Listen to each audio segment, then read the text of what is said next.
Way too loud. Like, not. That scared the crap out of me. Okay, okay, good.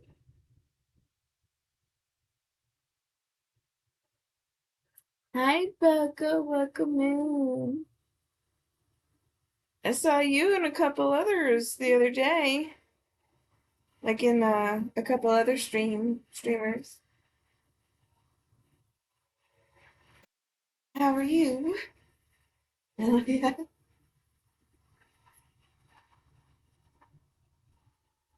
You're first in the stream today. Really late, but I thought I'd still try. Yay! Did you want a reading, Becca? Oh, I should have. I should have. Speaking of that, I gotta. Okay, it works. Okay, great. Open it. Feel good there. Oh, really? Yeah, I've been trying a couple days, but my mom called me Friday, and then I ended up going to my mom's today. So, sure. Okay, great. Don't mind my hair. It's a disaster. Okay. Do you have anything specific? Or you just want to see what comes up? Also, is the music okay? Is it too loud or anything?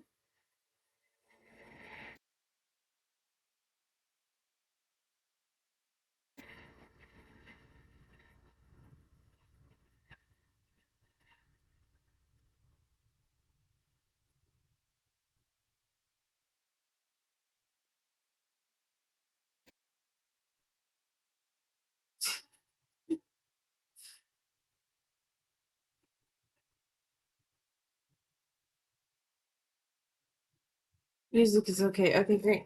Did you want a general reading or did you want something specific?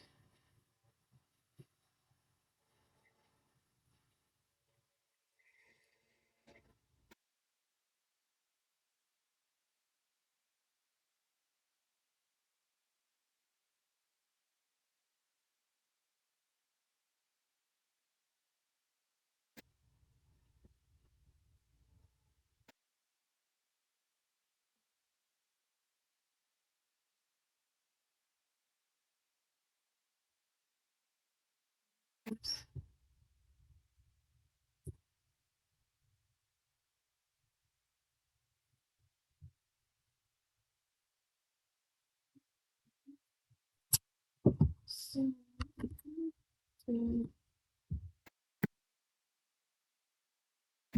I don't know. I might have a question if I can phrase it correctly. Okay, sure, go ahead. Go try it.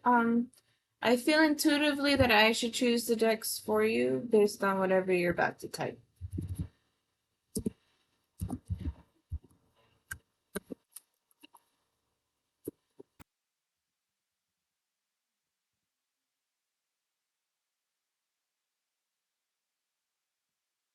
So funny. I need to somehow fix it so it's not added to this super sweet pot.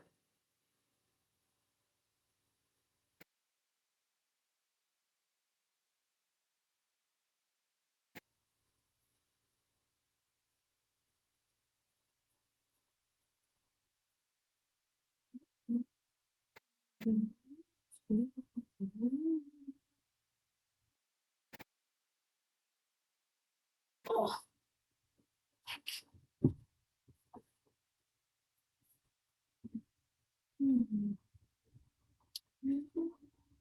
While I'm waiting for you, I'm going to see if I can do that.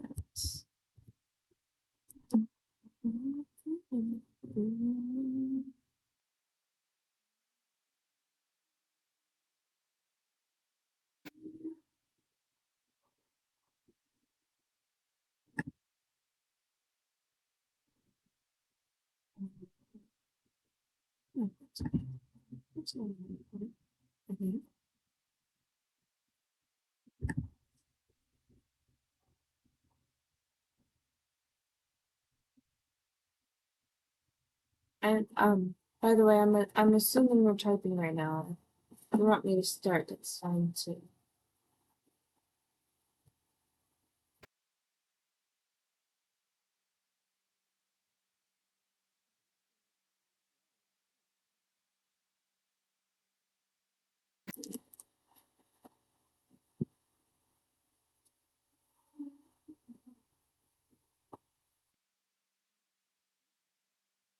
Such.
Oh, I'm sorry. I'm late. I'm kind of feeling a little sad about my work back in Europe. I got a reading earlier that kind of got me thinking. I want to see if it's something to switch it out with this energy that might explain. You. Okay, I don't know what the reading is about, but I can try. Otherwise, we'll just take what comes through. So I'm not really good at being to the point with my questions. That's okay. General questions are fine. I think in concepts, not words. Is that the energetic cord is starting to fade? No, I'm not sure.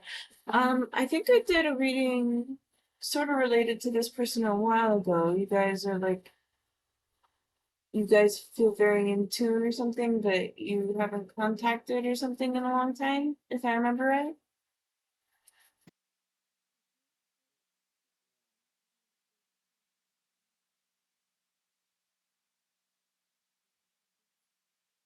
Something about how I'm not phones, right? Ah.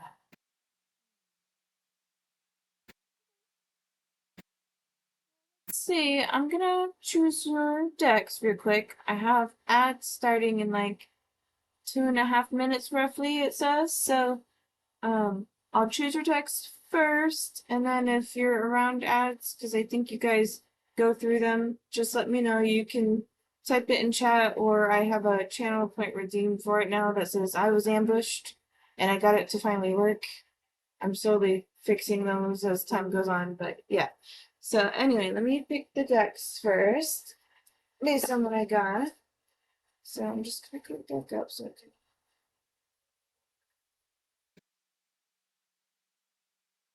So the part of this is I'm kind of feeling a little sad about my work friend who moved. Kind of sounds like oh, thank you so much. Um, oh, I lost my train of thought. Um, kind of feeling a little sad about my work friend who moved. It sounds kind of more like kind of like a longing. Do you mean the feeling of longing towards a friend who moved?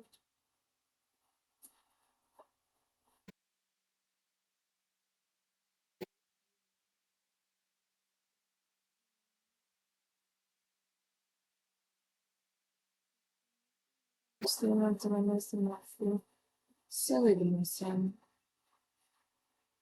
Just want to make sure I'm still mind spiritually. It's keeping me core healthy. So call him myself, Listen. Listen. Okay, let's see here. Let's see what comes up. Give me just a minute.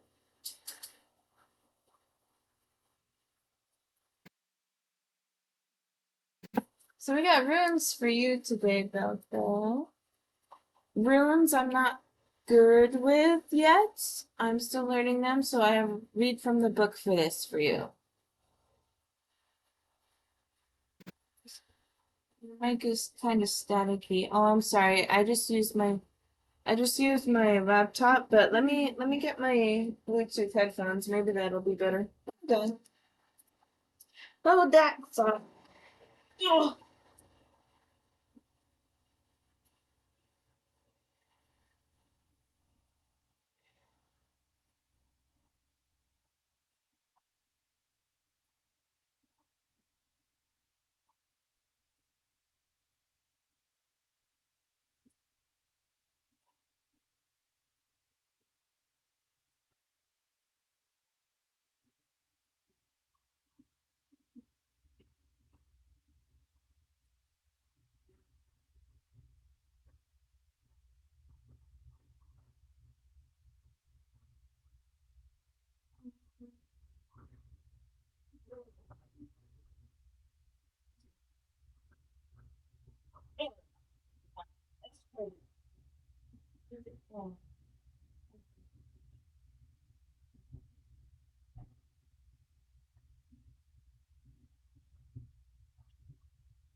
Okay.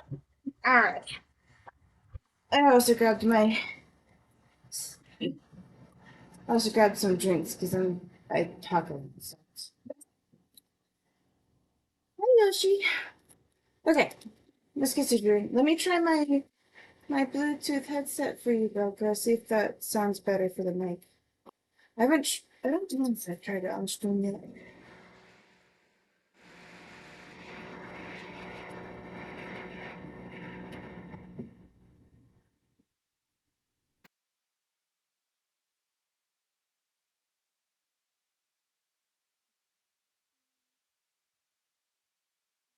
It's been a while. Bluetooth. This button.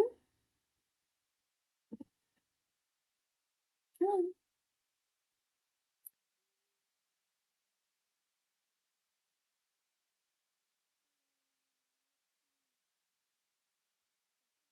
mic is static. Maybe turn the music down just a tad. Oh, not true. Does that sound better? Couldn't connect. Uh, don't know if it helps to keep it separate, but be work bestie, soul bestie, and note Jay old classmate from years ago, hoping to reconnect before his birthday. Oh, okay, great. It's not connect. Okay, okay, I'll wait for you. Let's see if I can get this to work for me.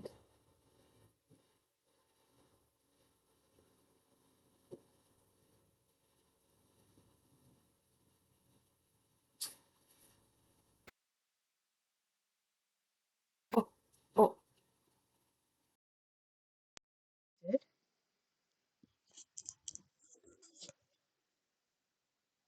Connected.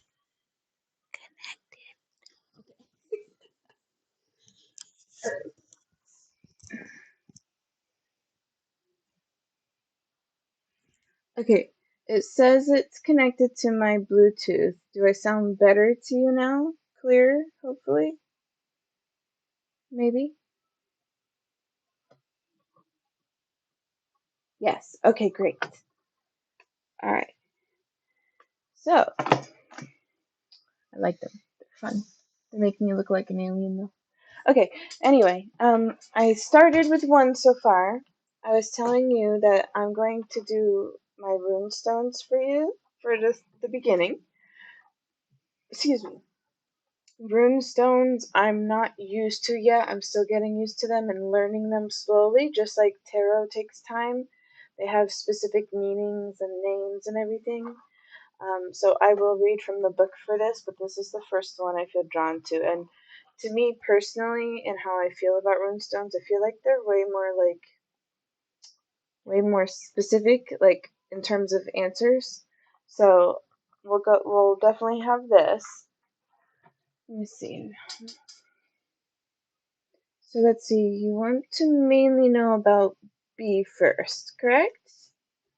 And then we'll see what comes up for J. But we'll focus on B first, because if I try to focus on them both, I have a hard time separating them. That's me, though.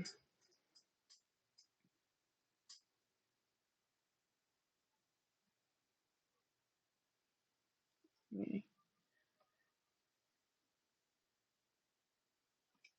Yes. Okay. All right.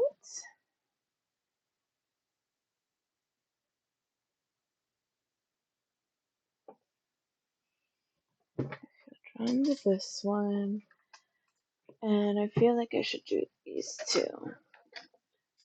Is that gonna do it, or am I gonna do any others? I hear in my head that's gonna do it. Okay. All right. Let's get comfy. Oh, I have a tension in my back where I really feel the need to crack it, and it just won't crack.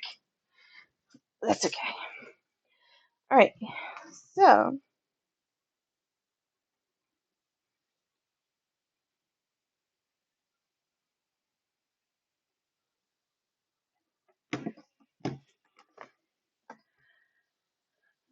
well, I don't know if you have time to do both, because I wanted to help you remember who I was asking about.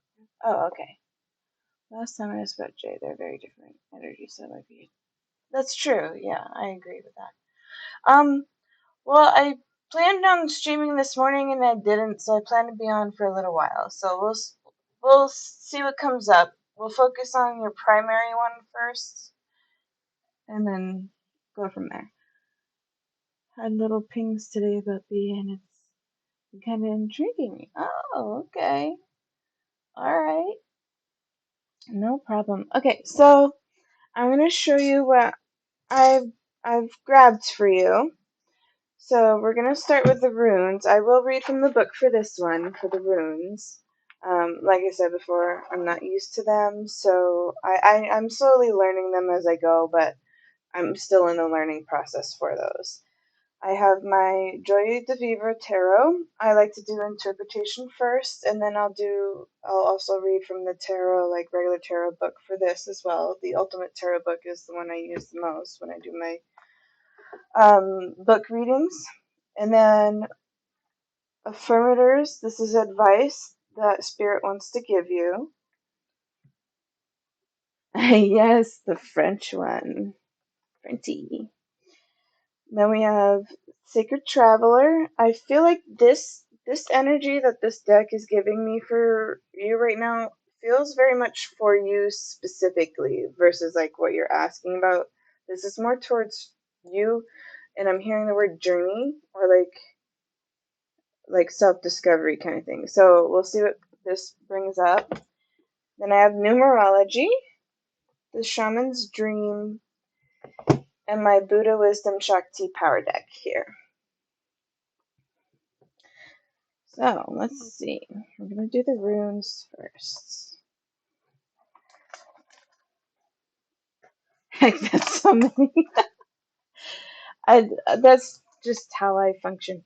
It's okay. When there's more, there's usually more in depth, right? So, it's never a bad thing. And sometimes it takes multiple decks in order to get one or two cards from each deck in order to answer a question because the interpretations come through differently depending on what I'm looking at. Thank you. No ads for interruptions, so I love how in depth you go. Thank you. Yeah, I had someone who first described first subscribed not too long ago, and I was so thrown off because I wasn't used to it. I was used to waiting for the ads to be over. So that's good to know. I've been needing to adjust to that. So okay, I'm just gonna take a sip real quick, and we're gonna get into it.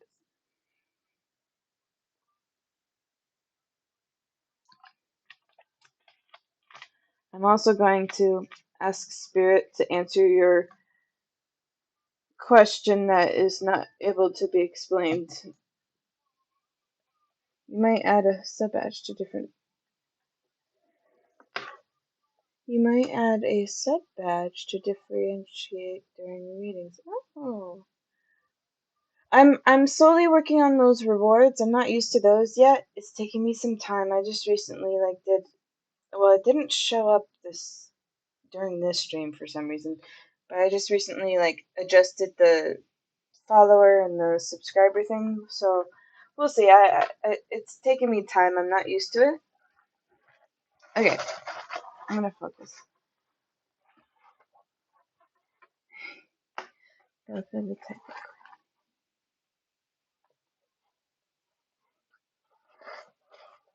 So even though you have a hard time focusing on how to word your question, set the intention of thinking about it while I do this. Just whatever the feeling or thought or whatever it may be that you're contemplating or thinking of at the time. I don't know why, but I feel weirdly calm right now. I'm exuding this calming presence.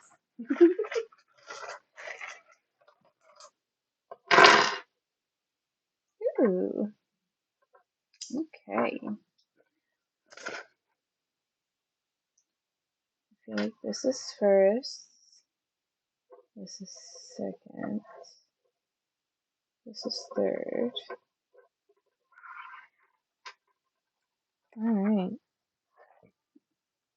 So first things first, just because I like to do a lot of numerology reference-based things, is 4 runestones came out upright, and to me 4 stands for stability, material, and the earth. It also represents the root chakra in my version of it, but 4 in numerology stands for stability.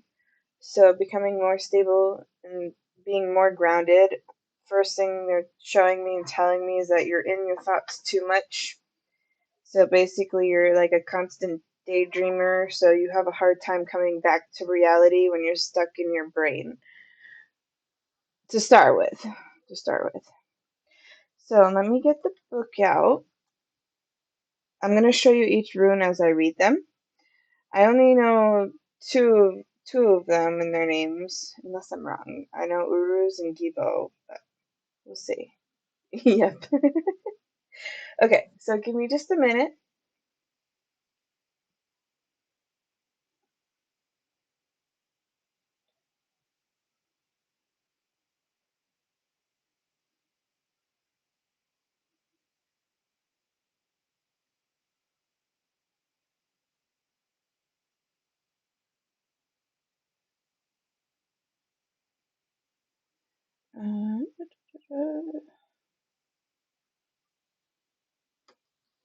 Oh, nice. I'm already in the book. Hooray! Oh, and also nice. It was practically already open. Alright. So this is Manaz. Manaz? Manaz. I'm trying to work on that. Oh, good.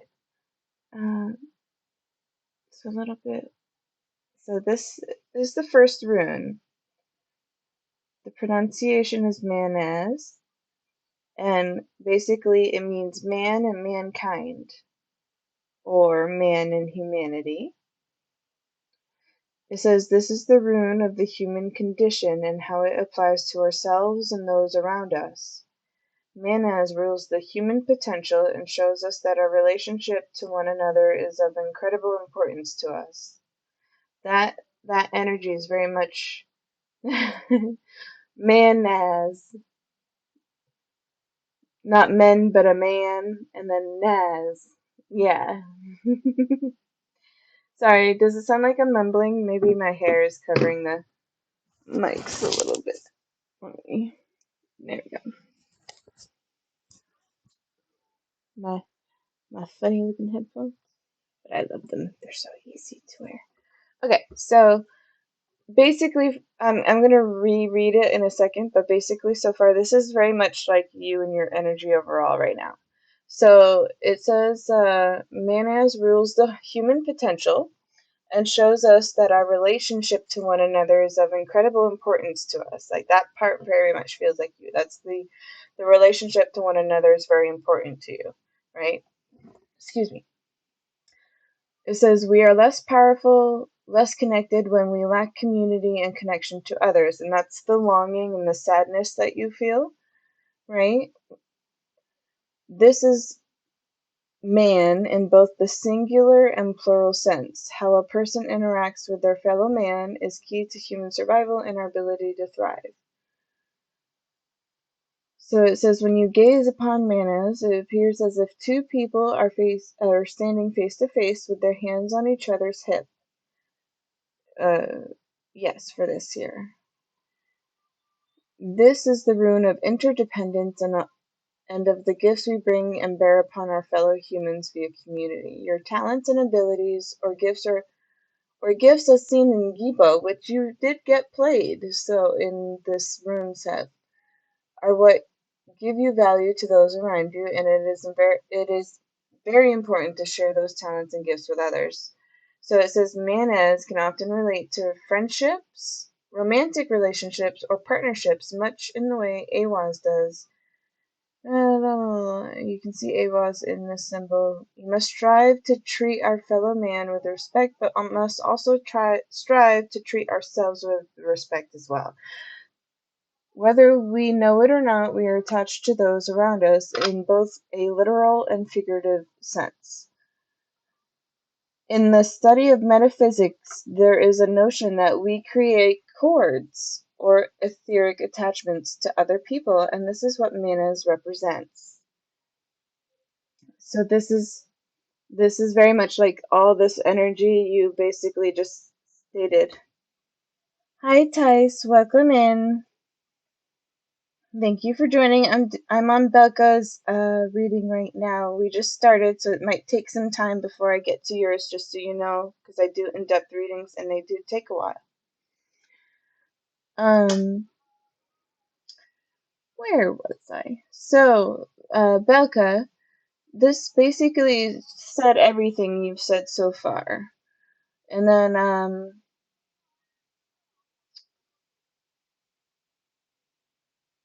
it also says using the principles of Gibo and Awaz, that's other runes in the rune stones. Gibo is actually in this line that you have set up here. It says, of equal exchange and right relations will help us keep the energy of manas balanced around and within us.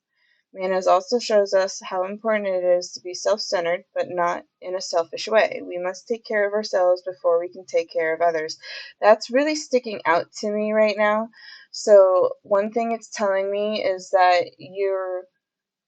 you do have this sincere longing, like you have deep sincerity for this person, and you feel deeply. You're a very deep feeling person, but it's stating like this part that says we must take care of ourselves before we take care of others. They're showing me specific things. They're showing me like you're a very caring person, but like you don't give yourself the time to take care of yourself properly. They're showing me like someone who um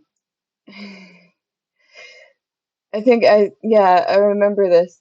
They you got teased in one of your previous readings because your username that said the Belka, the type of queen, and in the previous reading it said emotional queen, right? I was sassy with it because of the person who was coming through at the time. But like In a serious sense, though, right, like right now, you're a very caring person, but like they're showing like you're a very like sensitive and caring person. Like the emotions that you feel go very deep, like very empathic. So like when you give so much to others and not to yourself, you feel like you're losing that because you're not properly giving the same amount of feeling and effort and deepness to yourself as you're giving the other people. And then let's see, self-care is not selfish. That's the next sentence. And is, in fact, the best way to value those around us. This is the essence of this runestone. So this is the essence of mayonnaise. So basically, everything that you started so far, just from the chat with me so far that you've had, this one runestone like encompasses all of that so far with a couple extra things. The next one, if I remember it right, we're gonna find out. The next runestone is Uru's. I think we'll find out, but I'm pretty sure it's Uru's. So, mainly because it looks like a U to my brain, so that's why I think that. Oh, I'm holding it upside down. I was right, but I wasn't holding it the correct direction. Uru's. Okay, so Uru's translation is Auroch, which means wild ox. Keywords are ox, health, vitality, and strength. Hey, hey, hey, TC, welcome in. Um, so Urus, it says keywords are ox, health, vitality, and strength.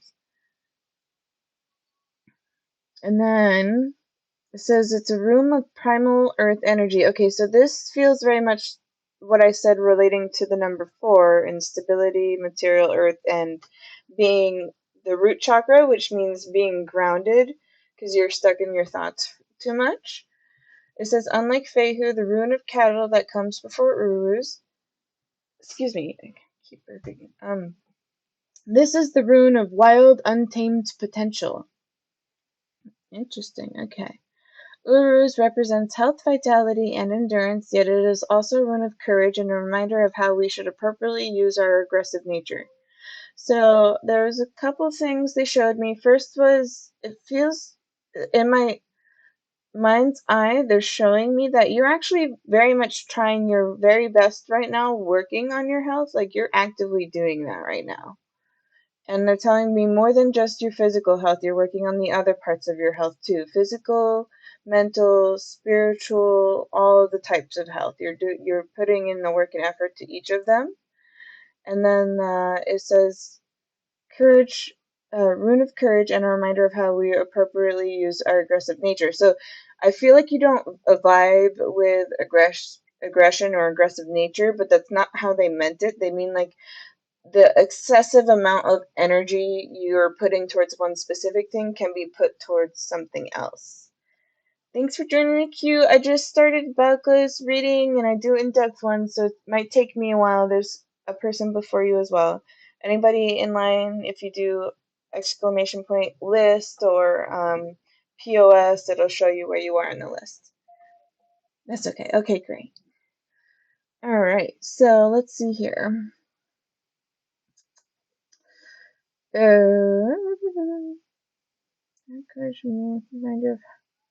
So they're saying for the like aggressive part, they don't mean aggressive as in like anger. They mean aggressive as in like all that built up and excessive energy that you can't keep within you. It feels that this is another reason why you're not very grounded. It's always built up. Like you have too much energy that it like you need it expelled from you. So it's saying like instead of being hyper focused on things you're lacking and so on, like put it towards something that could be beneficial and show you more potential that you're missing because of it so far.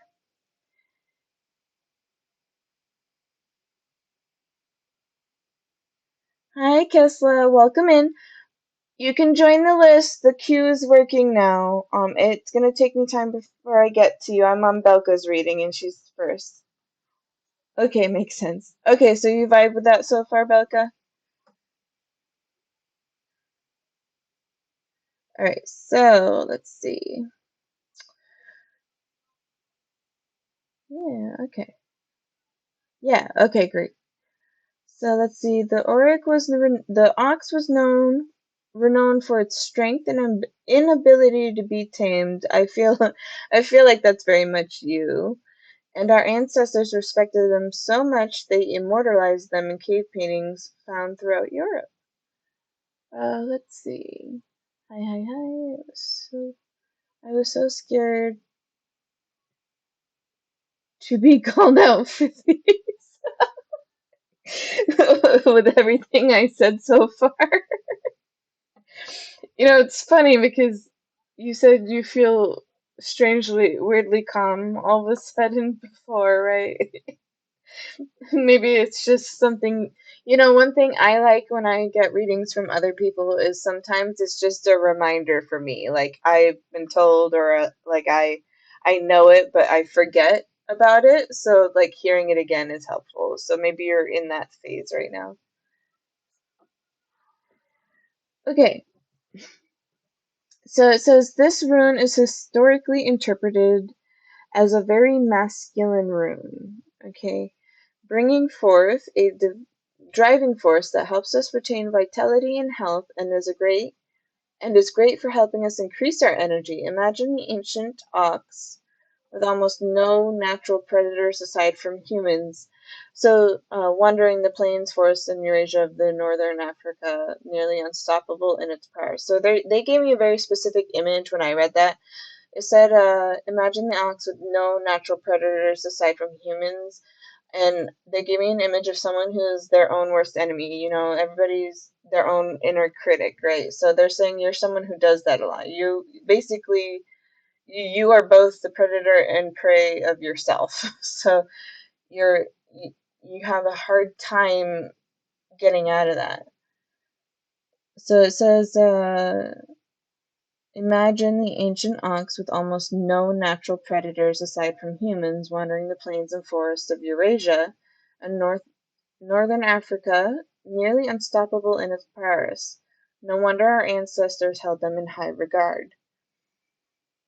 Yeah, it's good to know my intentional efforts to get out of the rut are being acknowledged. Wow, that's deep. Yes. Uh, so let's see here. So, okay, ooh, that gave me goosebumps. I didn't even read it yet. So, we read this first rune, right? Basically, as all the energy you gave in the beginning of the reading and so far in the chat. And then we went to this one. It's going a little more in depth and deeper, right? And I told you this one. I knew the name, but I didn't know the meaning very well. And the next one, I know the name and the meaning. So this next sentence I'm about to read, I feel like is very much part of your reading. It says, "Great change can also be foretold by urus." So I think great change is coming because the following runestone is Gibo, and Gibo is gift, magic, and so on. So it says this, and we'll get into that one too. It says, "This is the rune of creation, and just like the great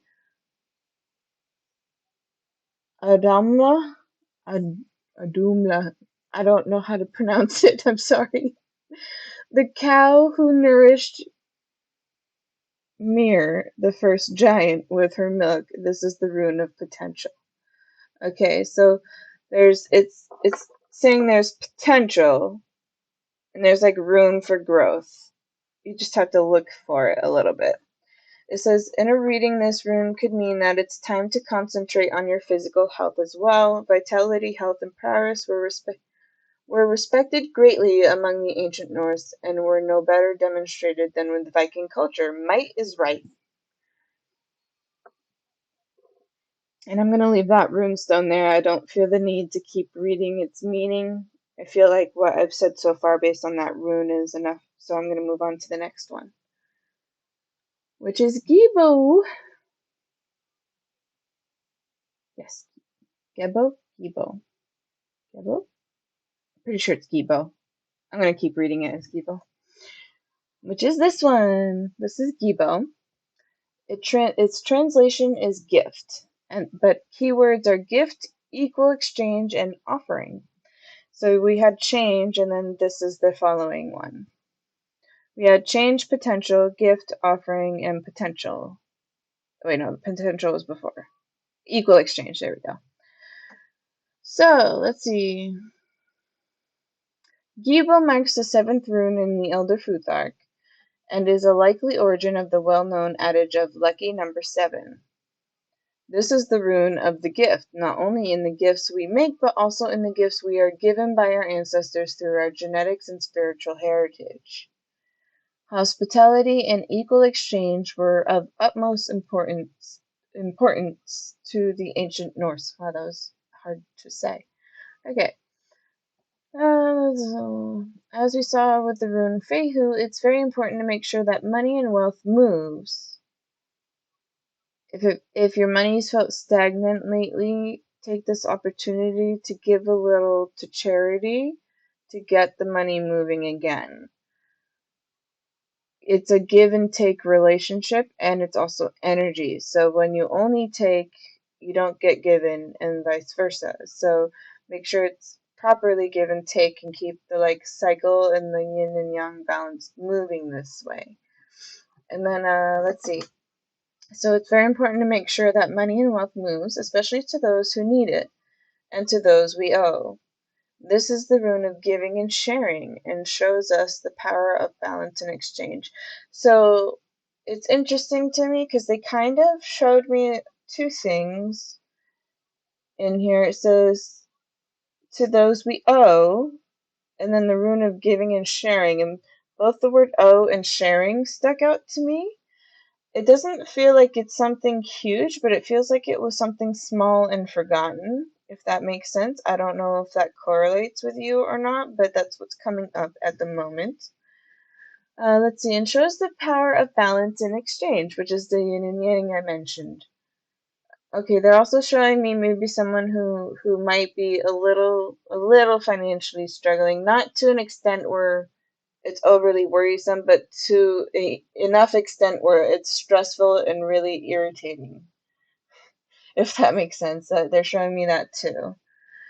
So let me know if it resonates with you. If not, then take what does and leave the rest. There may have been no more noble virtue than that of generosity, and again, just like we saw with the Fehu rune, the purpose of money and wealth is not to be hoarded, but to be shared. Those who were smiled upon by the gods had an obligation to return the favor to their tribe and community. So Gibu also rules esoteric exchanges as well. People believe the gods provided for them, and they also believe the gods took away.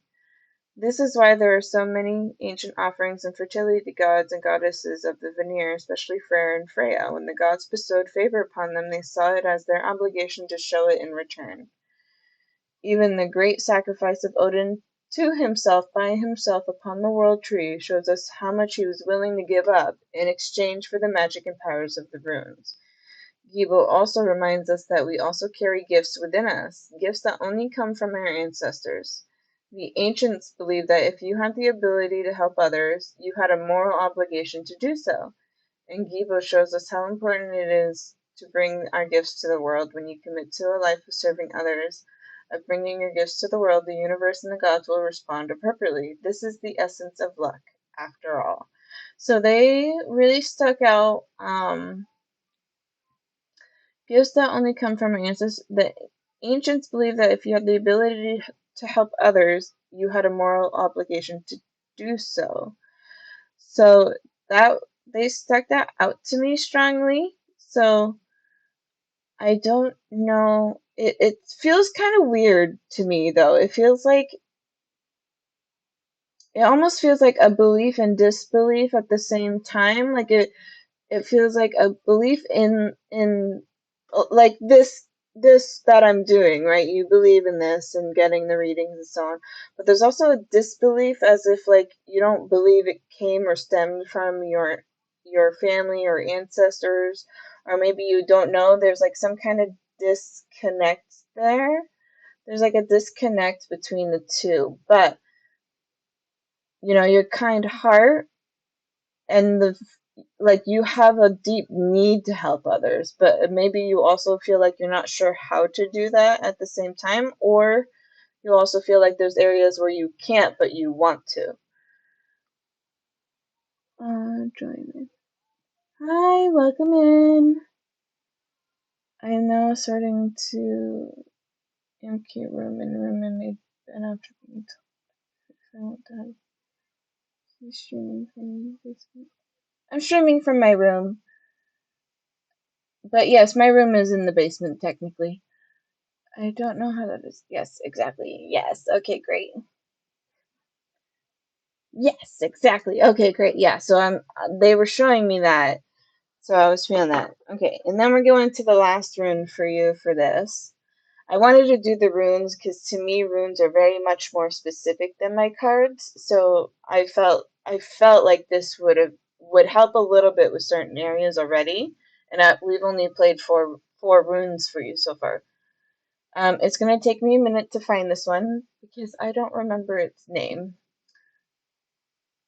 It's not Therisaz, is it? Nope, it's not Therisaz.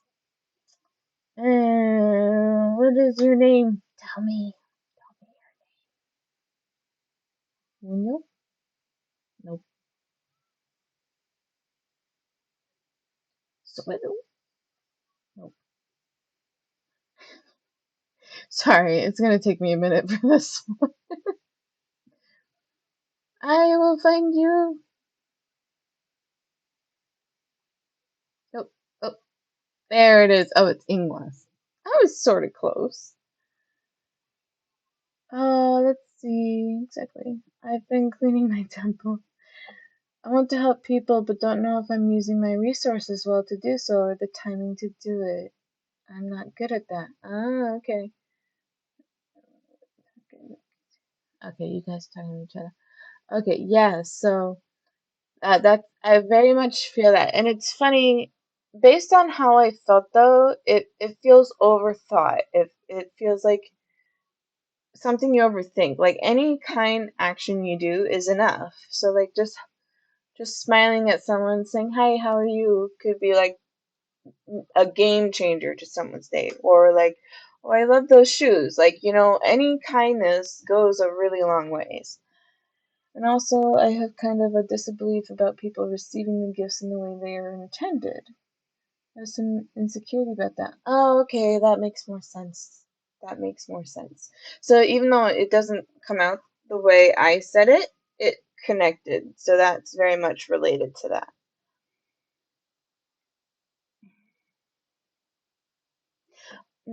If you don't mind, how do you mean the way they're intended? Yes, more so like my kind of general husband. Oh, that sucks. I'm sorry to hear that. And I kind of understand, I think. So it's like it's almost like your kindness gets taken advantage of and you get walked all over. I understand that, and it's happened to me before too. Gotta stand your ground for those moments. Or set serious boundaries, which is a very hard lesson I've learned recently. Viking. Yeah, yeah. So let's get into this. This is Ingwas. This is Ingwas. And it says translation is Ing and Frere. Keywords is Frere, male, masculinity, seeds, sexuality, fertility, and ancestry. So this is interesting to me. You've gotten a lot of, excuse me. I'm sorry for my burping. Um, you've gotten a lot of runestones so far with like male, man, and masculinity. So I think like, oh, they're telling me to say this, like dive deeper into the masculine side. So like there's yin and yang, female, male energies. They both correlate with each other to keep it well balanced, right? They're basically saying you're too much in your yin side. You need more of the yang side. You need more of the masculine, more of the like. And then they're telling me to say head first, jump in head first. Like, um, if you think about like old stereotypes of like girls and boys, right? The boys are the ones that'll run straight into the water and go, ah, because it's really cold, and then the girls are like tiptoeing into it. They're saying you're too much on the feminine side of it, and you need to embrace more of your masculine side a little bit for one part of this. One part of this. And then let's see here. Ingwas represents the ancestral line as well. Oh, as well. I missed something. Oh, my back. BRB. Okay, you want me to wait?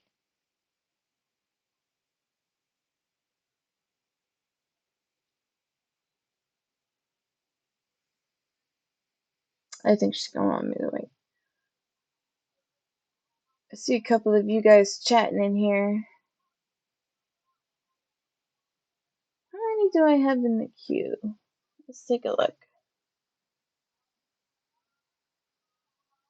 How many of you guys so far? Oh, 5 of you so far. Oh, nice.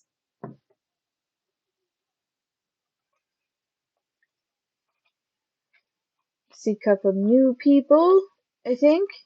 Oh, gee. I do long readings, so I hope you're able to wait a while. If not, it's okay. I'm just letting you know. Oh, no worries, Belka. Are you back, or do you need a few more minutes?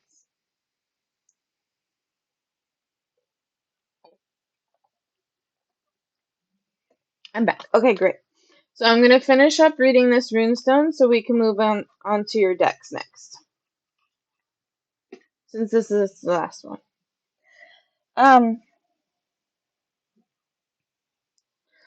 Okay, here we go. Ingwas historically represents the masculine energy found in the cosmos and is cherished as a great rune of fertility. Statues have been found of Freyr with a great phallus, so it is very easy to make the assumption that Freyr was a fertility god. Ingwas represents this very principle, one of sexuality, fertility, expansive growth. The word sexuality stands out to me the most, so I don't know if that's something you've questioned recently, or maybe you're embracing more, I'm not sure, but it sticks out to me the most right now. As one can see from the very shape of the rune, it appears very much like a seed or even a DNA helix. Interestingly, Ingwas may be considered the counterpart of the fertile Berkana rune, and the two runes could possibly slide into one another, creating a union. So basically, another meaning is union. Not really. Okay, that's okay. I'm just letting you know it sticks out. Alright, so Ingwas represents the ancestral line as well, okay, and the one that comes down through bloodlines. It is the great seed that gets passed down to us, and the one that we pass along to future generations. Future generations. Generation sticks out. And they're making me think of, like, I don't know, something you've made or are making or will make that will go down the line. Someone down, like your future kin will feel very connected to something of yours.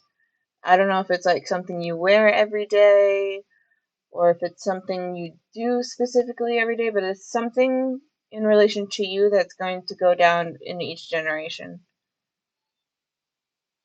Yeah, that's what it says. I've had some questions about a few people around me. Oh, okay. To the Norse, we are all products of our family and ancestors. Oh, that sticks out strongly to me. They're showing me an image of like a mother and daughter, and they're showing me like headbutting the mother and daughter behavior and attitude, and they're showing me like we we won't realize it in the moment, but we have a lot of tendencies as our parents, whether we like it or not. We get some traits from them, but we don't notice that till later. And they're showing me like having some traits from the mother specifically. I'm hearing it's also traits you don't like that drive you nuts, is what they're telling me. Telling me. And then let's see. and our descendants were products of us and our lives. This is especially seen in the concept of orlog. This This is a fertile, empowering rune. Okay, so this is the fertile, empowering rune, and this to me feels like it's like growing the reading based off of what we said so far with the potential, the gift, and so on. Oh gosh. um, and then just like the kana, it can be said to represent the feminine and the mothers. Oh, what do you know? All right. So So can Ingwans be said to represent the masculine and the fathers. So it's also representing the fathers. Hello, welcome in, Tony. Although there are no significant myths regarding Freyr, we know from references in the lore that he is the grain god. Oh, they're telling me. Do you have what's it called? Do you have celiac disease or something related to a gluten allergy or avoid gluten? Because that's coming up right now. And then grain is grown and harvested, and then the seeds are planted to ensure the continual growth of grain. No. Oh, gee, the weirdest synchronicity right now. Oh, what was the synchronicity? Did I miss it? Oh, the mothers? Yeah.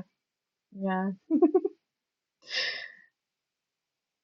A close friend is. Oh, okay. All right, interesting. So it feels like there's like a couple like it's like showing you other areas around you.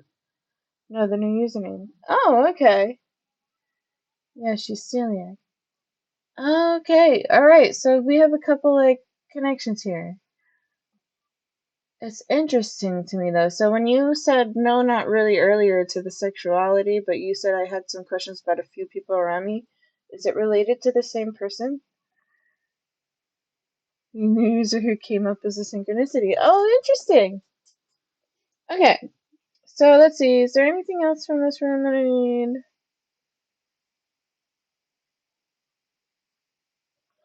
Oh, my back. No, I think that's a good spot to end the runes on. So let's move on to. No, it's not. Okay, so but it sounds like it's connecting to social groups around you based on what's randomly came up so far. Oh, okay. I'm just getting comfy. All right, let's see. I'm gonna do this one last as always.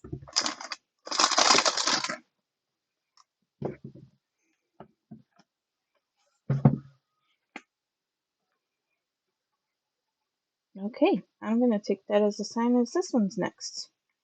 I didn't even get to ask it yet. Um, just to make sure they're all the right ones. Yes, it looks like it. Let's move that up. That to the side. All right. I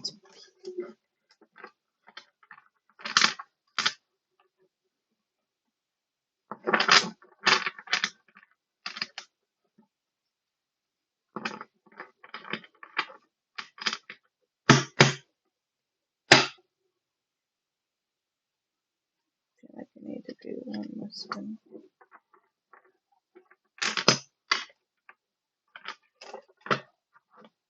Interesting.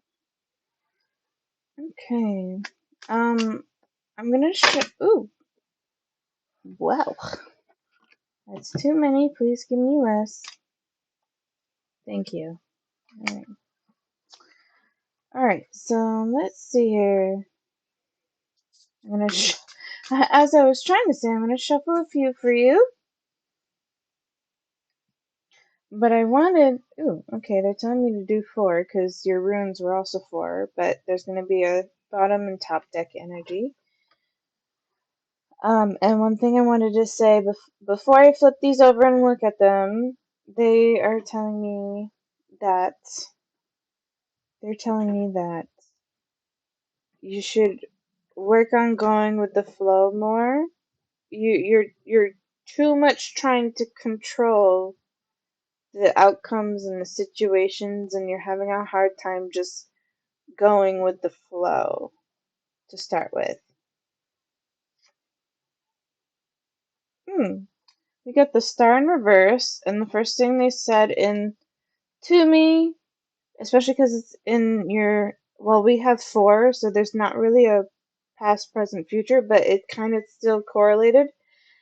So the star in reverse, they're telling me like you have lost hope right now, but it doesn't mean it's completely gone. It's still in in your thoughts.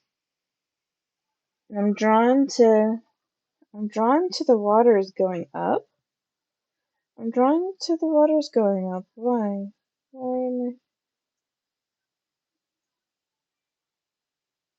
not sure yet? We'll get back to that. We'll get back to that.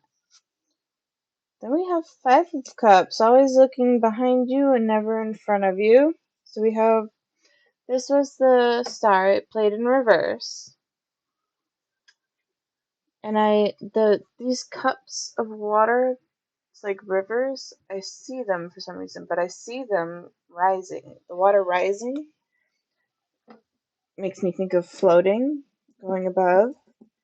Floating makes me think of the thing I've said before with being too much daydreaming, too far in your thoughts. Always looking behind you, never in front of you for this Five of Cups here, is how I view that, right?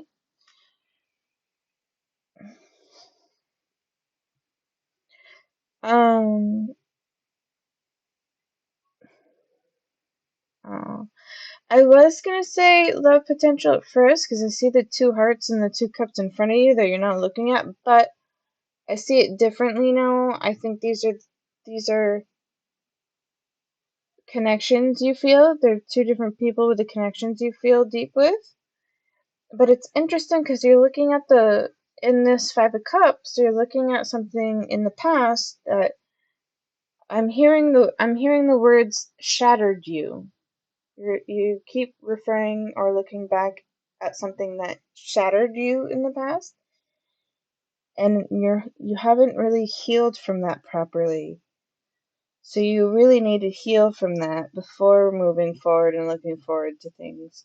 I'm also being told, they're telling me that you struggle with staying in your dark thoughts. You struggle with staying in the overthinking and depressive and stressful side of things, and you have a hard time living in the present moment or finding the silver lining or the positive side of things. And they're saying you really need to work on not being stuck in the constant dark thoughts. It's too frequent and too much. Ooh, and then we have Ten of Wands. First thing I hear is lighten your burden, but I also see you're someone who I see it as taking responsibilities, but you also take too much responsibility. So you're making your stack too big and it's weighing you down based on what I see in this card so far. I'm also really drawn to the tiger stripes. And I think it makes me think of the Chinese meaning in the tiger and something related to power. So I'm not sure if that vibes with you or maybe animal totem of tiger, but I see the tiger stripes as well.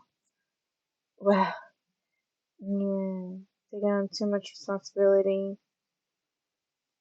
I'm also drawn to her horns, and she's got like little charms, and it almost makes me feel I love tigers. Oh, okay, all right. So you love tigers. That's a vibe for you. Okay, so but I also see her horns, and I see the like little charms she has, but it makes me think of like Christmas and Christmas ornaments, and it also makes me think of like I'm hearing family tree, and I'm hearing like family, but it feels a little weird. It feels, I don't want to say distant, but it feels like almost like they're coming up randomly. They only come to you when they need something is kind of how it feels. What do we have next? We have Ten of Swords in reverse. Ooh, that's a good thing, I think. I'm pretty sure. I'll double check just in case, but to me that's like weighing the swords, like the swords are coming off, like you're releasing all this mental torment, the emotional torment. It's coming off. It's flowing down. But I'm being told to tell you this. You're causing your own confusion. When you're thinking too far and too deep into something, you go down this rabbit hole like Alice in Wonderland, and then you just confuse yourself more and more. So basically, your mindset and how you're going about things when you overthink them is very much like the Alice in Wonderland world. You follow the rabbit, you go down this hole, you drink something that makes you huge and then small, and that's basically how all your emotions go. You're going through that entire phase and you're causing your own confusion by overthinking everything in relation to anything you're thinking of. So with this connection to this person that you're asking about, because you miss them, you just miss them right now, right? But you're also like thinking way too far into it. So now you're so far into it that you're like, oh, I don't understand anymore. so so like that's, a lot of it is your own confusion that you've caused so far. Then we have bottom of the deck energy, just Two of Swords.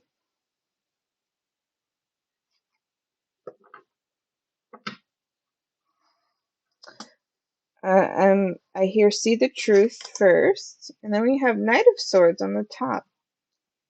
And they're both facing the future direction, but it's so funny because it looks like they're both heading towards the future, but it also feels like they're missing each other, like they're on two different paths. Hi, Jenny, welcome in. Yes, you can add yourself to the list if you want, but it's gonna take a while. I have quite a few before you. I don't know if you have a certain time you're going to bed, but it's gonna be a while, I think. Okay, so yeah. So, but I was saying with this Two of Swords and the Knight of Swords, ooh, they're both swords. So the swords actually feels like a deep connection. It feels like it's connected to both. But I hear see the truth, and then this Knight of Swords kind of is like already like going towards the future, and the Two of Swords is, a little behind, right? But they're heading towards what they want and aiming for, but they're missing each other. So they're both moving forward, but like they're on the parallel path. So they're both moving forward, but they're not like together moving forward, if that makes sense. So far. So let me quickly read. It also ends up being five. Oh wait, no. Six instead of four, and six to me is like it's like partnerships, love, like love of friendship and relationship and so on. BRB needs to top of your beds. Okay, no worries. I can get this ready while you're doing that.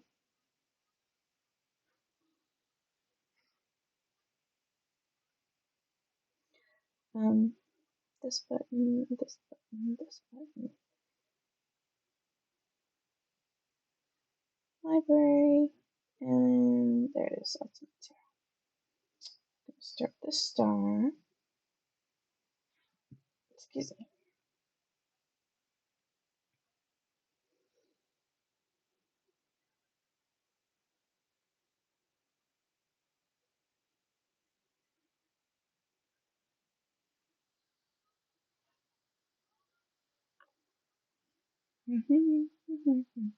How is everyone else? Everyone doing good?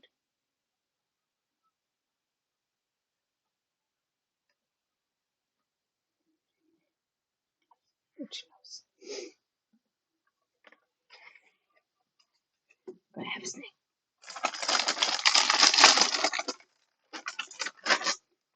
So Becca's getting her headphones, but I got like Selena Gomez Oreos, and I swear they taste like French toast, but specifically like French toast sticks.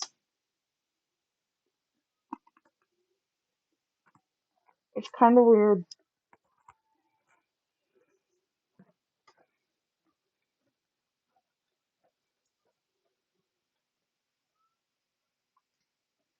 Yeah, it tastes probably right.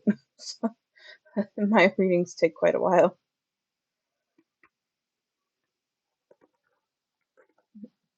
Of course, it depends on who's being read. It depends on how much they got going on. Welcome back. Okay, let's finish my cookie.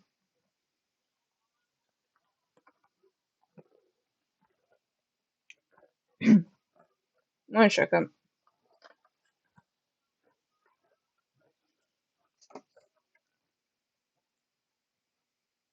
So I'm going to read through the book for your tarots now that I've done my own interpretation of them. I'm just going to quickly read through them and then move on to the oracle pieces for you.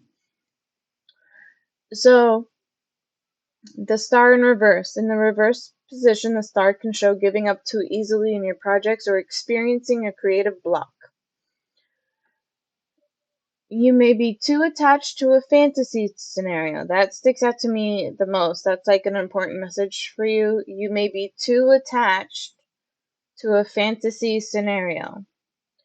After all, starlight is bewitching. While overlooking the details, alternatively, you may feel lulled into a false sense of security in a venture that has no foundation and little chance of success. That doesn't vibe intuitively with me, so I don't think that's related to you. An additional meaning is feeling alone just now without the support you need. So that sticks out to me the most, and I feel deep emotion with this sentence. It says an additional meaning is feeling alone now without the support you need. So this person you feel deeply connected with, you know, feels like they were your support. So like them being away from you or not, like you not being able to communicate so easily with them, feels like you lost your support beam that helped helped build you up and kept you up for so long. Its wisdom message is be inspired, dreams come true. I feel like I tend to overthink my friendships into oblivion. Oh no, and that's quite a strong word. And I'm trying to work on breaking that cycle. Oh good. That's good. That's good. Um, I think I can understand, not in terms of me personally, but a friend of mine, I think is sort of like that. Their brain goes into hyperdrive and like they think, you know, even though I've never given them a reason, but they'll think about like the smallest little thing, like if I'm upset about something specific, right? And I'm very straightforward, right? So I speak my mind when I'm mad, okay, to put simply. And it has to take a lot for me to get there. But they like, even if it's something small, like if the counters are dirty, I'm like, it's kind of gross. Can you wipe it down? Like I'll say something like that, and it's just like me just stating this. It would be better if they did it, right? But their brain goes into like hyperdrive, and they like think I'm out to get them, like even though they know it's not true. It just doesn't go away. And for me as the friend, I'm like, "Ugh, this is exhausting, but it doesn't mean it's gonna like ruin our friendship, it's not unless they do something specific to me that totally ruins it. But something small is overthinking. I'm like, no, like that's not what I said, and I'll do that. Hello Rocket, welcome in. Yes, yeah, so RSD, what's RSD again? I'm sorry, I might be, I don't remember what I said or what we're referring to, but that's okay. Um, Rejection sensitive dysphoria. Oh, I didn't even know about that. Yes, my friend has ADHD. That's interesting. I'll have to look more into that now. Yeah, so they very much have that. Basically the same, and it sounds like it sounds the same to me. So I'm on the like other side of it, like I'm on the other side in terms of experience, but like I understand what you're saying.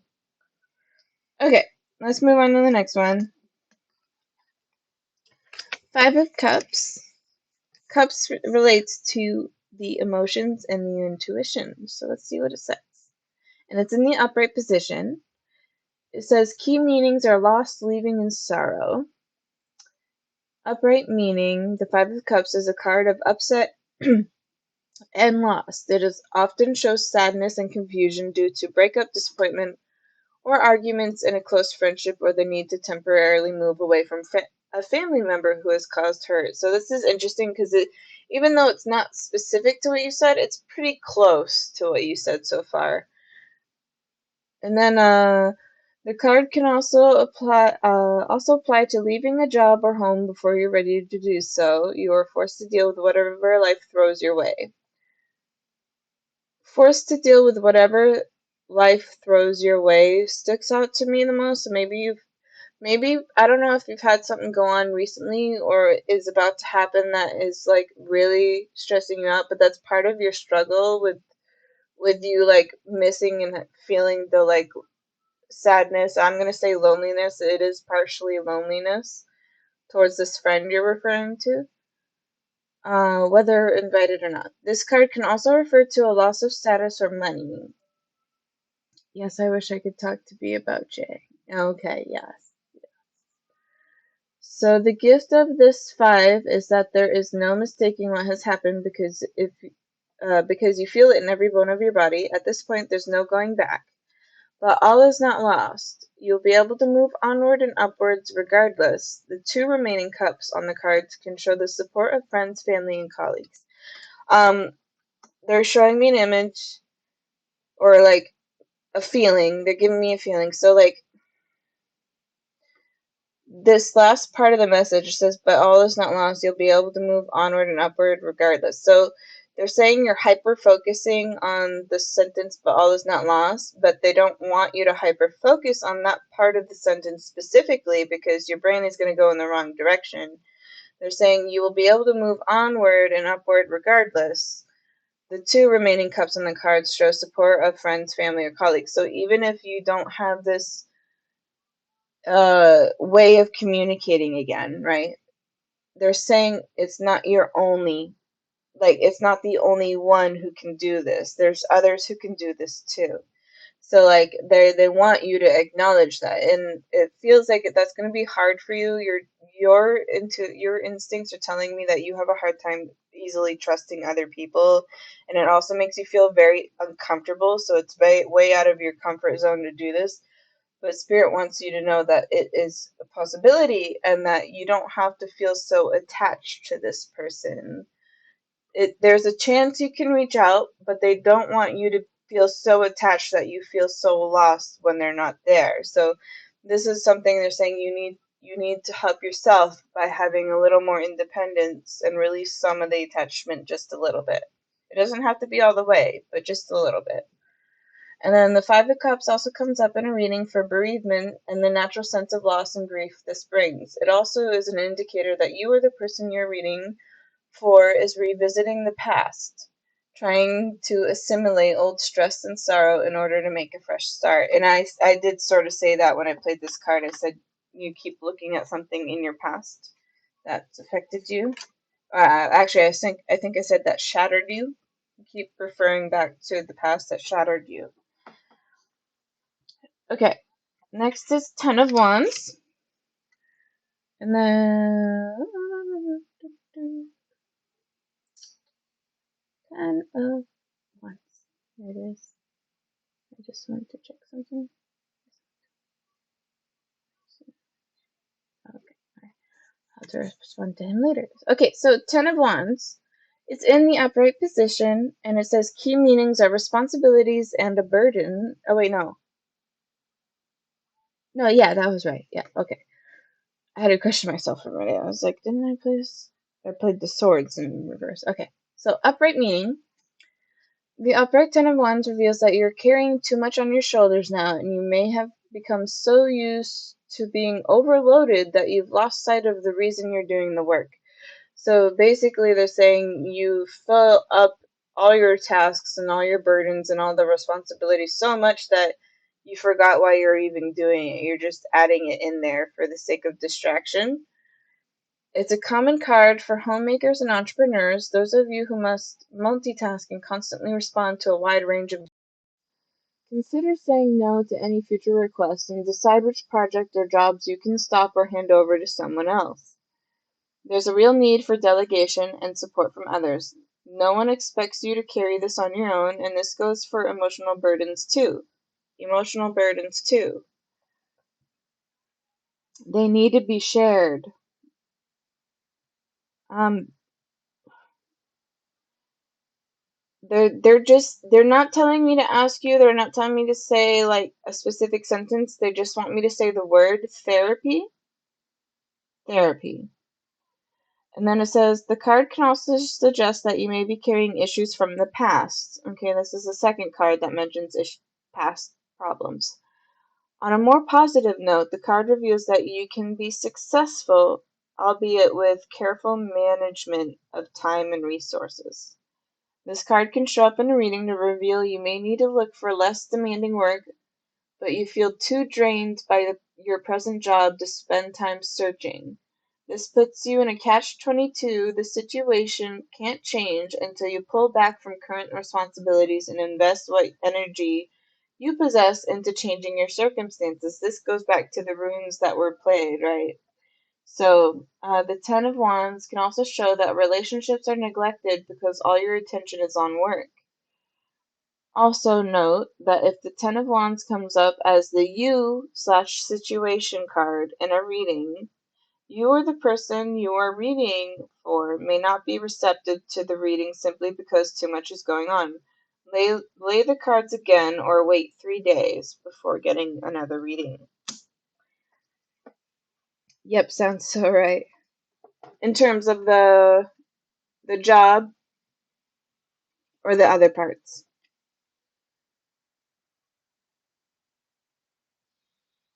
Ten of Swords in reverse.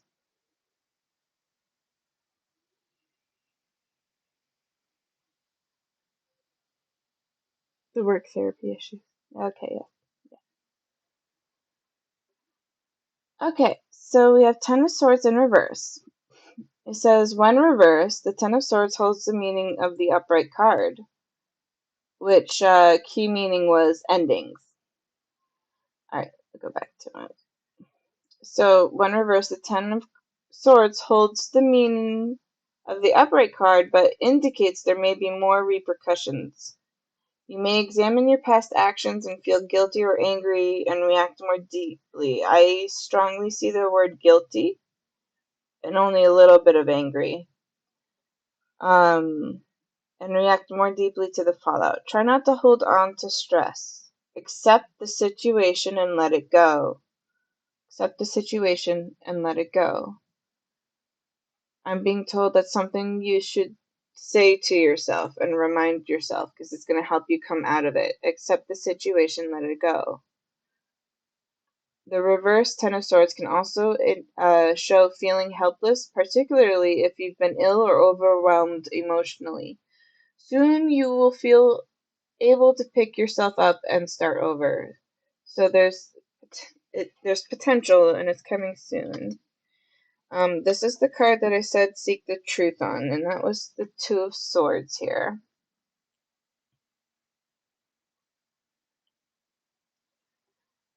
Upright key meaning is time to think and a stalemate, and it's in the upright position. It says the Two of Swords shows thinking time before a decision. A situation has reached a stalemate, so you can view this period as a truce or a rest before negotiation. The tendency is to protect yourself, have a little peace, and not take action. Unfortunately, this upcoming battle may not go away. Resolve it now and it's done. Otherwise, the situation festers and may return.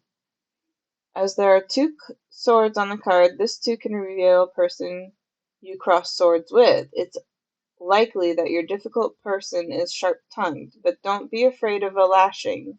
Stand your ground and say what you think. And I said that earlier with your runestones as well. Stand your ground and stay rooted. This card commonly comes up in readings to show employment issues and also time out in a relationship.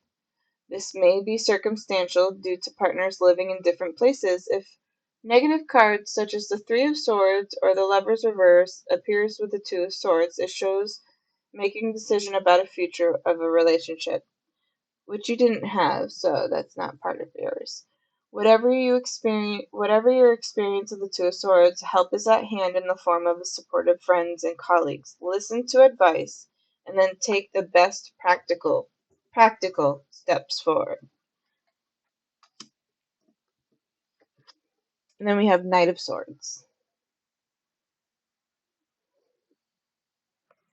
I hear knight in shining armor, but it feels playful. Sorry, I keep fidgeting. My back is bothering me right now. Alright, so Knight of Swords. Upright position. Key meanings is stress and truth. That feels deep. It feels like, and it. The irony to me is I said seek the truth or hear the truth or see the truth, right, with this card. And this card next says stress and truth. So and it feels deep to me because it feels like you instinctively know the truth, but you're unwilling to accept it. So because of this, you're causing yourself stress, which is causing more of your confusion. So really, really embrace the truth. Like, embrace it and be willing to accept the truth when the time comes, whatever it may be. But it feels like you already instinctively know whatever this is. So it says upright meaning. As an influence, unpredictable, tempestuous times are ahead. You're in for a roller coaster drama of highs and lows. Sudden truths may come to light or underlying conflicts are exposed. This may be illuminating, stressful, or bewildering depending on your position. This card often comes up to show disputes at work and tensions within families and in romantic relationships. It feels like you might have a little bit of each element, but recently it's really sticking out relationships to me for some reason, so take that with what you will. While you may not be responsible for the cause of trouble, what counts now is how you recover. There is a way forward, but you may need to wait until the situation is calmer before you make a move. As a person, the Knight of Swords is determined and driven, and he has a strong sense of himself and his mission. He may be quirky and entertaining with an offbeat sense of humor, and he may even dress in a distinctive way. Incisive, forthright, and intelligent, he makes a strong advocate and is prepared to fight for his beliefs. The downside is that he often makes his mark, gets bored, and then moves on. In relationships, he may cause drama, but takes no responsibility for reconciliation, leaving others to make peace while he's charging ahead with his next obsession. In work, he can show up in readings to represent auditors and other assessors, such as doctors and lawyers, or consultants who are hired to fire, not fix, in short. Professionals who are adept at diagnosis and whose opinion matter. Ultimately, though, you are the one who will have to deal with the outcomes. As the you in the reading, expect the unexpected. As an influence, there's not more than 2 nights. So, as the you in the card reading, expect the unexpected. Hello, that's totally B. Well, most of the time. Yeah. Okay, so that was the tarot. So let's finally move on to the oracle sides. I'm just gonna stretch real quick. Get up and stretch real quick.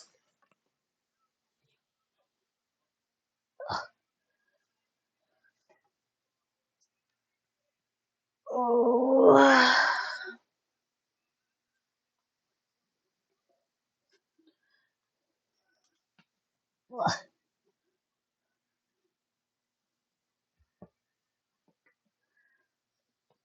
Okay.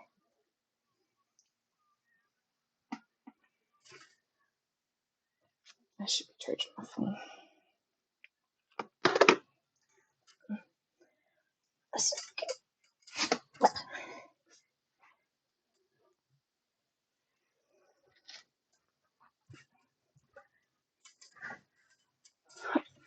Well, that's totally B. Well, most of the time. Oddly, it seems like those issues weren't as prominent around me, though I'm not sure what that means overall. I kind of feel like I was an equalizer role. I don't know. I don't know why that phrase came up just now. Like you're someone who settled the dust kind of thing.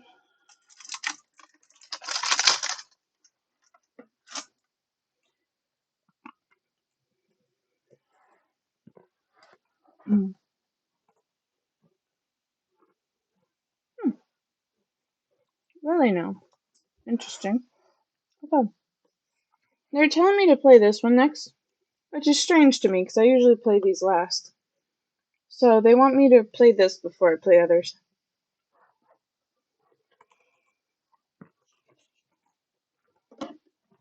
Mm.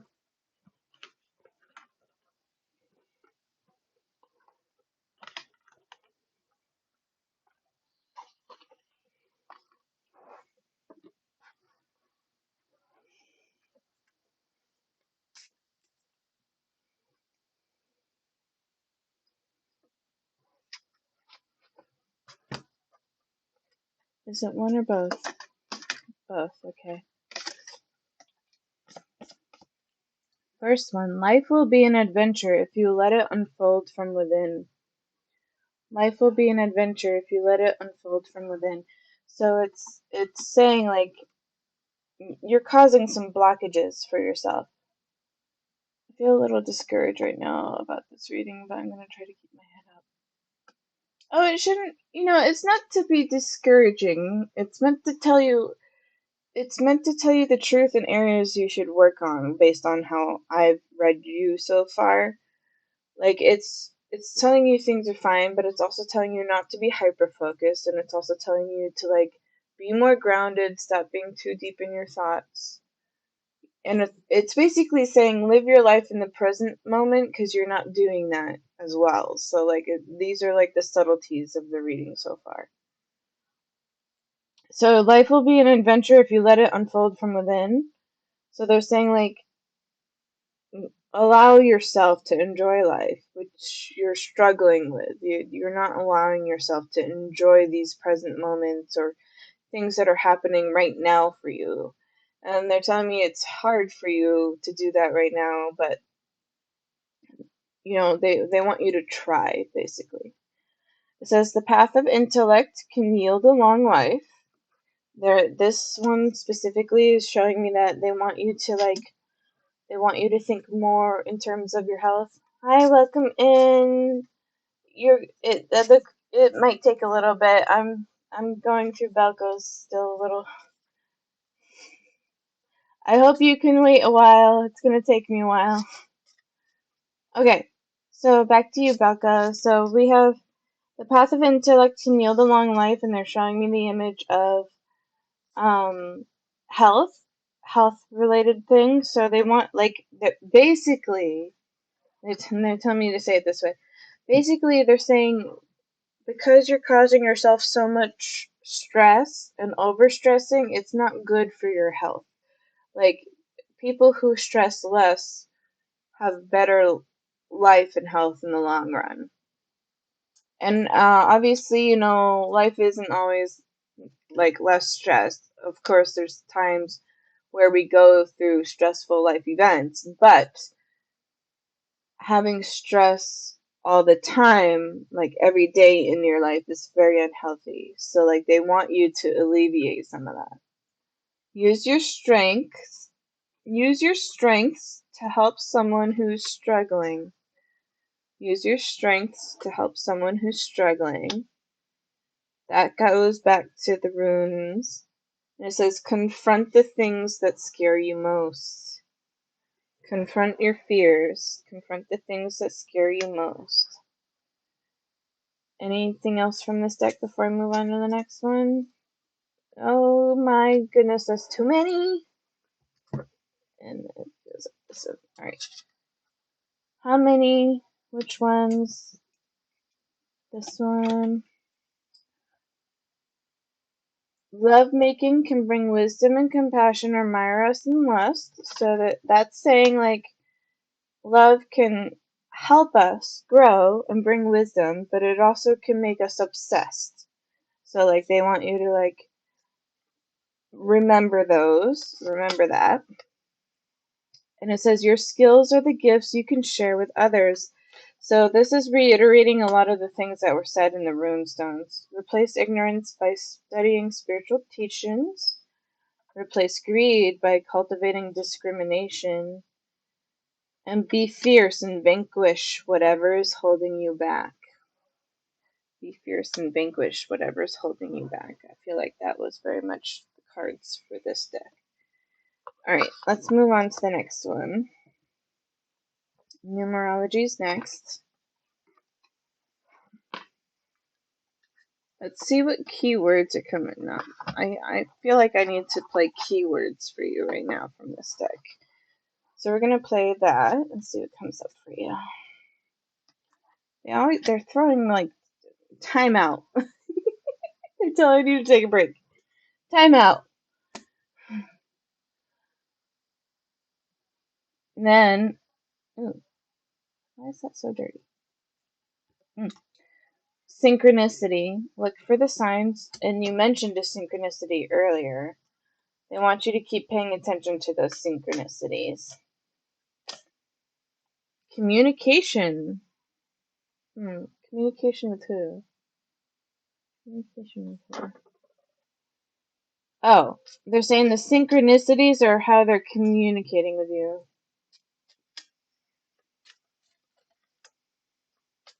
I pick decks depending on my intuitive feelings, and then at the end of the deck is what happens. Alright, and then we have intuition and love partnership. So, like, they're saying they don't want you in your mind so much, Belka. They want you to follow your heart and to trust your instincts. Adjust your environment. Go out in nature more and follow your dreams. And we also have adventure on the bottom.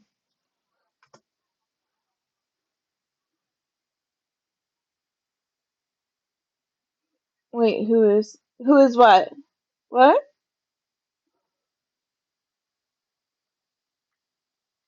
Was it to one of the cards I said? Like, who is communicating through synchronicity? Passed on loved ones, angels, guides, all of that. Those are the ones communicating with synchronicities. They're telling me the one you're thinking of right now, he's going to tell you. They made me say he, so I'm assuming it's a him. He's going to tell you synchronicities by hearing or sounding of his name the most, is what he says. Because it's the only way you can actually pay attention to it. He said even the ones that sound alike but aren't quite the same are still him. Oh, those on, like, spirit guides, past on loved ones, and others on the other side are the ones who are communicating through synchronicities. Trust there's a divine plan. And then, ooh, that one flew out. Wow, okay, ooh. Narrow pathway, tread thoughtfully. Tread thoughtfully. Like, that bridge barely has a railing, right? This is, trust that there's a divine plan. Tread thoughtfully. Face your fears. You know, skills and gifts, replace greed and everything, vanquish whatever's holding you back. Like those, a lot of these are saying it's like a lot of your shadow side that's coming through. They want you to like overcome this shadow side of yours. The answers are within. That almost confirms it. Open to your spiritual source and know that you're protected by angels. You are cherished by the angels. Right, so this feels like this one more. Walk in beauty in the wondrous universe. That one fell right out of my hand.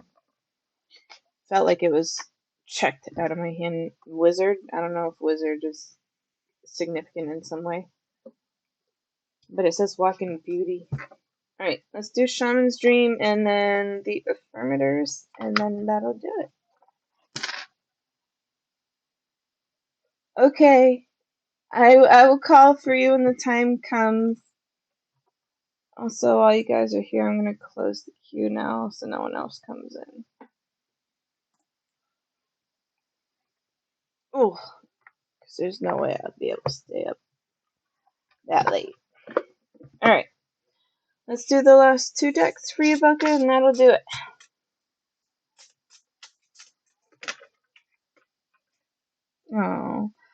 home compassion. Remember how loved you are. When you feel lonely or sad and longing, they want you to remember the people who love you and feel that love in your heart. Moon mating, new beginnings. I see the work you're putting in. Keep doing it. Keep going for it. Keep working towards it. Straddling worlds, wandering between realms. They want you to pay more attention to that. Like you're connecting this way, but they want you to do it yourself. They're like really emphasizing that. Dream thief, refusal of the call. So yeah, they're saying you can do this. We want you to do this. Stop ignoring it. And we have deep quiet, meditation and stillness, which makes me think of that nature card. I think nature helps you connect through meditation that way. Alright, I feel like these are the last two cards of this deck, and then we'll move on to your advice cards, and that'll do it. Horseman, Herald of Change, and Will-o'-the-Wisp. Treasures are hidden in the shadows. Herald of Change and treasures are hidden in the shadows. They really want you to practice your gifts. They're saying you know you have them, but you're not being as active as you should be with them. Ooh, that doesn't feel right. This feels right. Authenticity is the name of the game. Whatever comes up, I'll feel it. Whatever needs to be said, I will say it. Whoever doesn't get it doesn't have to get it, but at least they know it because I've said it. And that's way better than leaving a passive-aggressive note about it. They're saying you're capable of communicating with the other side very much like I'm doing now, but you're not doing it. You're not practicing it. And part of it feels like it's something that it scares you, but you shouldn't be scared because you're always feeling and desiring the need to communicate with this person who's passed away. Well, a couple of them, right? But you're capable of doing that. They're saying try it more often. Like build up the skill. Anyone who wants to be a psychic can with practice. It's just like art and drawing and music. With practice, it increases and gets better over time.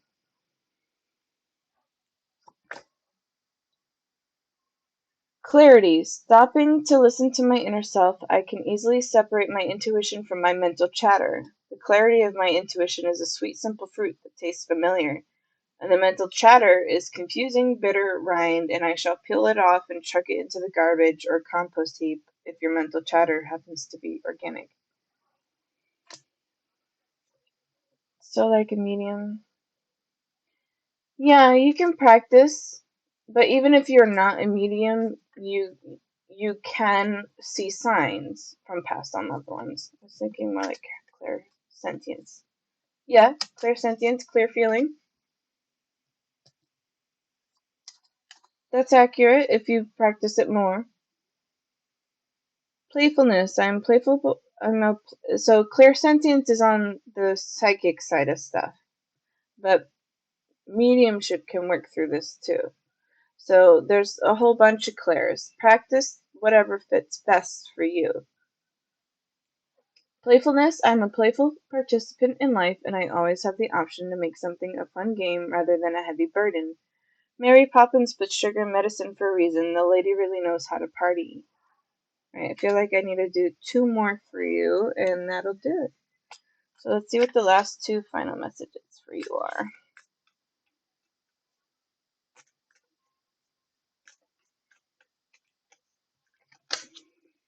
We have joy. To enjoy something, I simply need to add joy to it. Joy is like butter. I can put it on anything and it'll make it way better. Today I will add joy to everything. Really slather it on. Today I'm the Orville Redenbacher of joy, and life's popcorn is about to get it. And then last one. This one here. Inspiration. There's a voice of inspiration within me. Right now is only a whisper. But the more I listen, the louder it'll get. Soon it will become a flawless speech voiced by James Earl Jones through a megaphone with lots of applause. So last message is inspiration. So you have authenticity, clarity, playfulness, joy, and inspiration.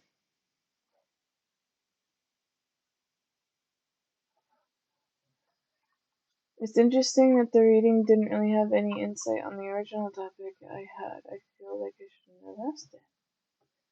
I think it gave you some answers to what you asked in relation to it. Because there's parts that you connected to it, but there's also parts stating, like, a lot of it has to do with your overthinking.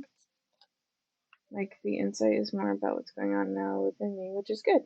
Oh, well, well, yeah, if it was a deep question you feel inside, that's usually what comes out in most readings. It's about what the universe wants to tell you. Tice is right. It's exactly right. How did you feel overall, though, Belka? Like, do you feel satisfied with your reading? Was anything too confusing for you? Did you resonate?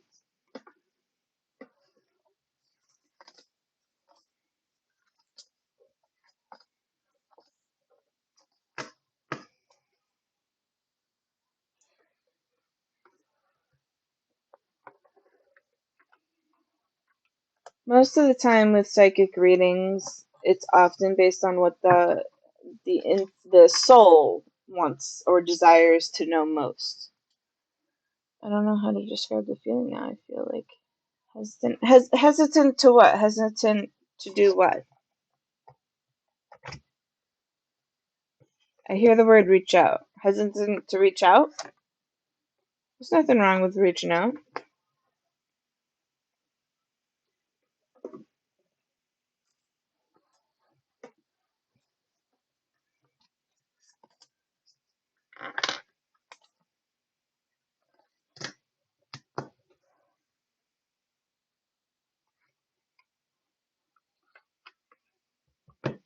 Part of it also feels, what I mean about why I'm questioning so much.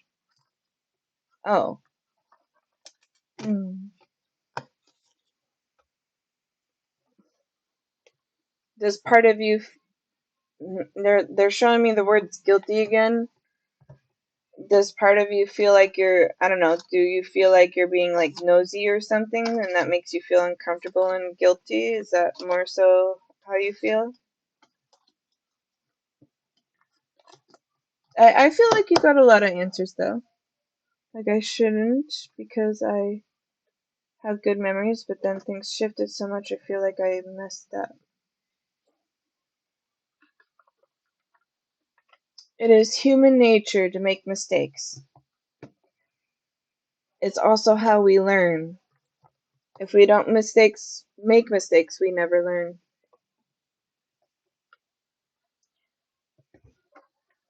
All right. I think best advice that spirit's probably like really giving you based on the reading is like you really got to focus on you right now. Like focus on you first because a lot of it is causing you stress and struggle from all this overthinking. Focus on areas you need to improve and heal. Focus on what you need and want. Focus on your own boundaries and the things you need in this area and other things alike. All right.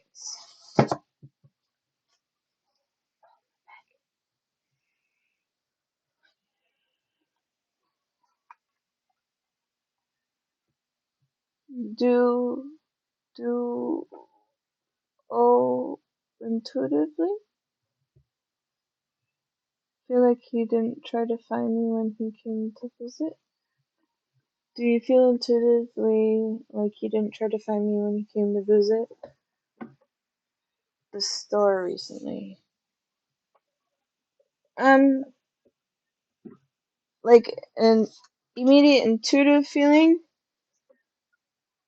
It's mixed. Like it feels like it wasn't really like something that was immediately on the mind, but also like thought of afterwards. So like both thought of and not thought of simultaneously. So like you go um so like if I, for example, I don't want to dox myself or my family. So basically where I was born is not where I live, but I have a sister who lives in that town. And when I go into the town for other reasons, I am there, but I don't always think about visiting that specific, like her specifically, because it wasn't on the forefront of my mind at the time. I was there for another purpose, and I was there mainly for what I was there for. But then I was like, oh, I should have visited this person, and it feels like it's very much that vibe.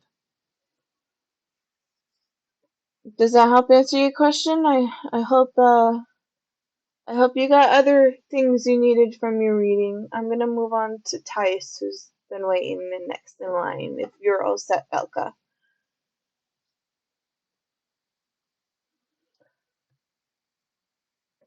And while I'm waiting for Belka to oh, you talked to quite a few people, but I was kind of shocked and a little bit and disappointed.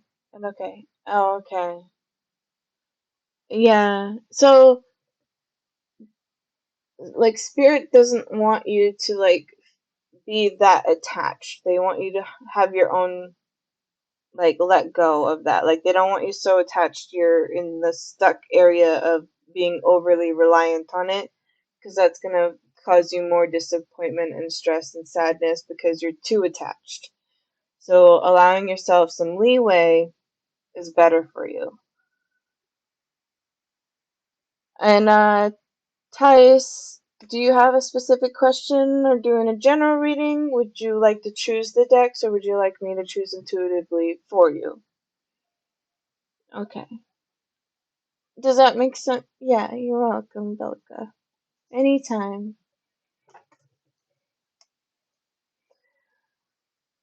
What changes are coming in the near future? What will upgrade me and my skills, and I will use my talents and skills, etc., and what they are, etc.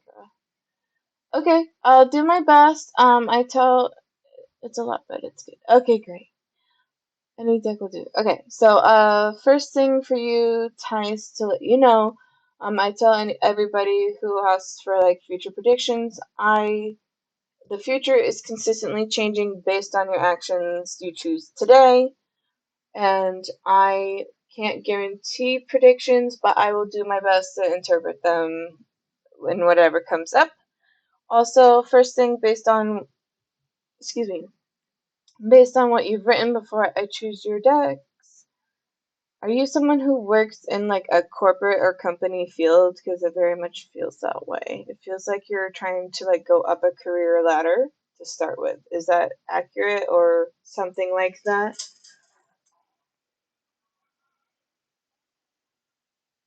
Hmm, interesting. Also, on a secondary note, for another question for you, Tice, is do you have someone who passed away? Is they want to come through and communicate with you? It almost feels like male energy, but I question it. It's hard to tell. Maybe someone who's more in the masculine side of things. So let's see. Coming in the future, upgrade. So 11 went up, and talent skills what they are.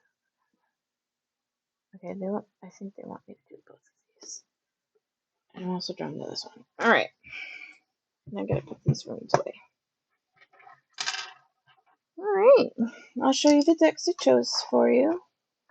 Are you still here? Still around?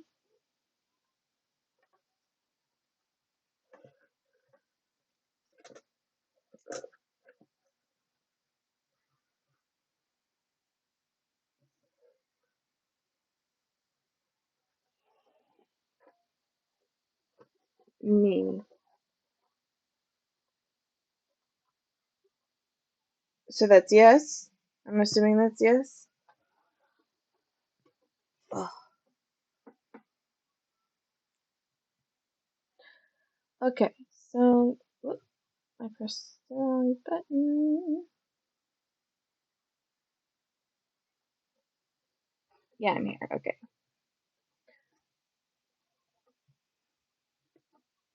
Did you want to answer my questions or would you like me to just go based on what comes through?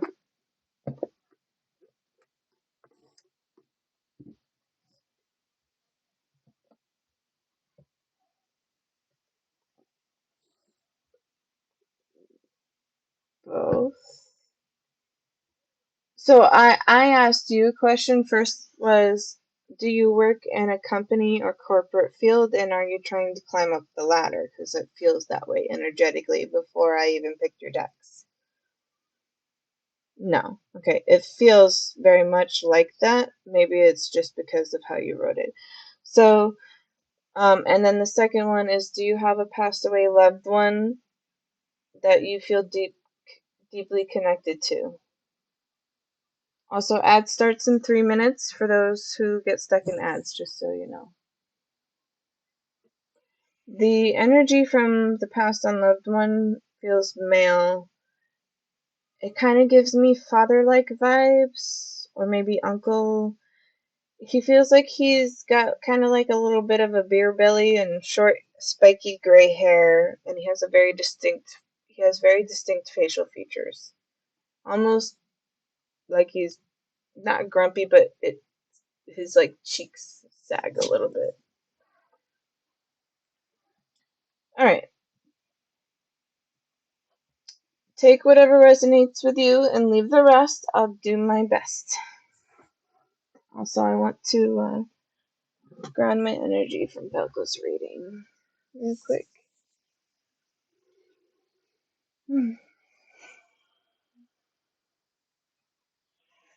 Okay, move this back up here.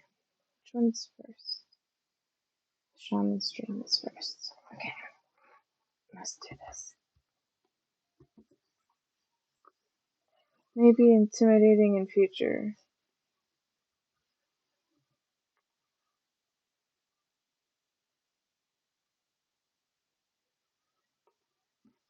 Hmm. No, passed away loved ones are people who've already passed. I don't usually connect that way if they're still alive. The only possibility is if a person was like in a coma and it doesn't feel like that. That's okay. If you don't, it could be an ancestor or just a guide who's with you. It can be any of those.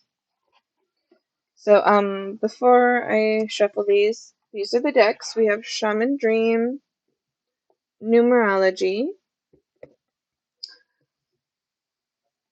Fairy Oracle, Earth Magic, Life Purpose, and Talking to Heaven. All right.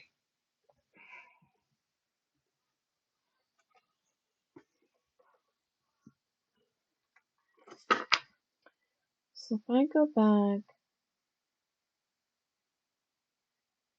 what changes are coming in near future? Near future as in like the next like 3 months or so.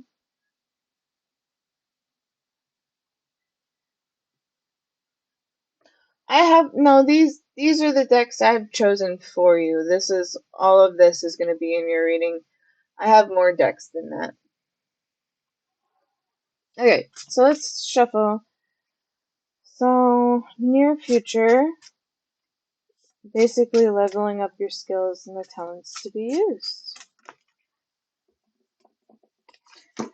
First, we have Root Girl, the disowned self. First, very autumn and fall vibes.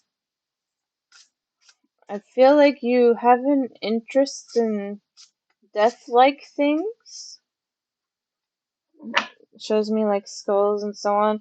And this disowned self makes me feel like you're someone who struggles like maybe not struggles, but maybe you're more on the edgy side of stuff.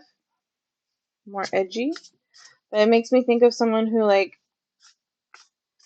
kind of is more reserved, thinks to themselves, but always has the headphones on and the t-shirt on, not t-shirt, the hoodie on, where they can cover over their headphones, their head is down, and they walk around all the time that way.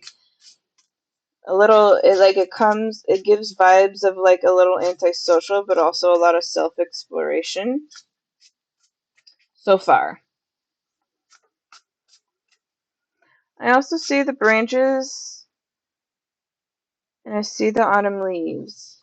Maybe it's your favorite season, I'm not sure. It's hot for hoodies, isn't it? Yeah.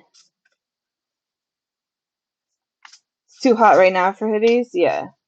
But I see a lot of autumn in this, so I don't know if you're someone who likes hoodies and so on, but I see that so far.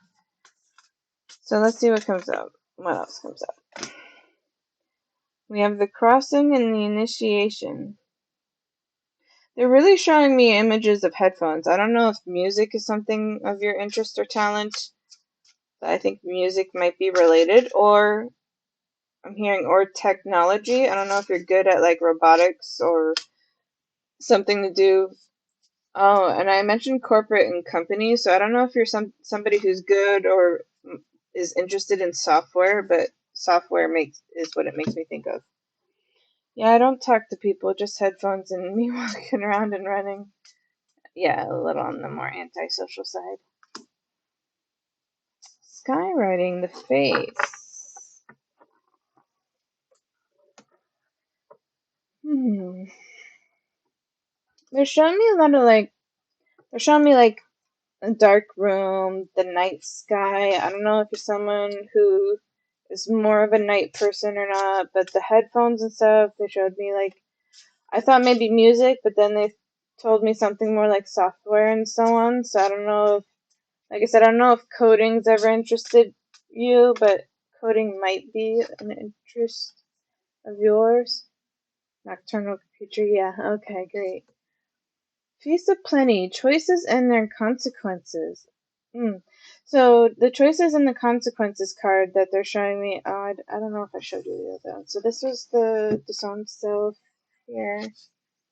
This was the crossing. This was the skywriting. And this is the one we're currently on, the Feast and Plenty. And it's funny because the Feast and Plenty, they're showing me something very specific. They're showing me, it's funny because I go through these feelings too. Um, they're telling me about someone who like it feels like you have like these grand ideas or like great ambition for certain ideas that come to your mind and you really want to go for it and jump in and you do, but then it lacks something and it doesn't come to fruition, and basically you're like, okay, never mind, I'm going to do something else, so you go on to the next journey. But it also looks like you really want to find something that's lucrative, so you want something that's really build up wealth. You want to see the growth of your money, and you want to see the opportunity, which is probably where it leads to like climbing up the ladder that I mentioned before. Music, okay, so it'd be more on the music side. Galactic Mushroom, the Divine Matrix. Yeah, okay. Galactic Mushroom, the Divine Matrix. You know, it sounds weird, but they're showing me. How do I even put this into words?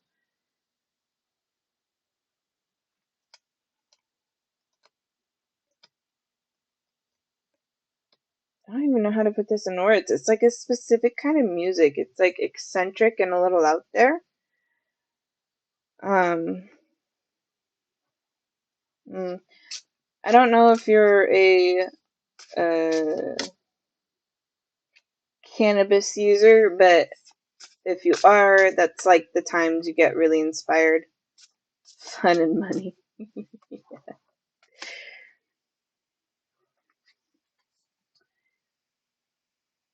Netcaster, preparations come to fruition. Mm. I'm hearing caught in a trap. You're stuck in your own trap? Yeah, caught in a trap. So it's the netcaster, it says the card, it says preparations and come to fruition, but I hear caught in a trap, and it feels like you're caught in your own cycle right now. Like Radiohead. I don't know who that is, but maybe. But I'll show you the card. I'll show you the card. David Bowie. Oh, I'm so bad. I'm sorry. I'm so bad with music. But I sort of know David Bowie. I want something that is fun and I wake up exciting for it, etc. For the music. Okay. Yes, okay, so that would make sense. So this galactic mushroom made me think of someone who enjoys the cannabis plants, but that's like where inspiration comes from, is what they're showing me, like that, because when we're in our most relaxed state is when we get the best ideas. So when we're about to go to bed, we're so relaxed or we're falling asleep, and that's when all the thoughts and ideas come in, right? And then you're like, wow, why'd you wait till I go to sleep to do this? And then when we're in the shower, we have great ideas, but like we're soaking wet, so we can't write any of them down or remember what we thought of when we're out of the shower. So like those are like the times where we're most relaxed is when the best ideas come. And then it says, you said, I want something that is fun, and I wake up excited for it. Like it boosts your mood. Yeah. Uh, I don't know if this. So when I played this card, I said caught in a trap, and it's making me think. I don't know if this is related to you, but it's making me think of something I heard for genre for music a long time ago that I didn't even know existed. Um, Trap music. Are you someone who likes trap music? Really eccentric music. Mindful and groupthink. Oh my. Oh, there we go. EDM. Yes. Okay. All right. Wait, EDM. I know what this is.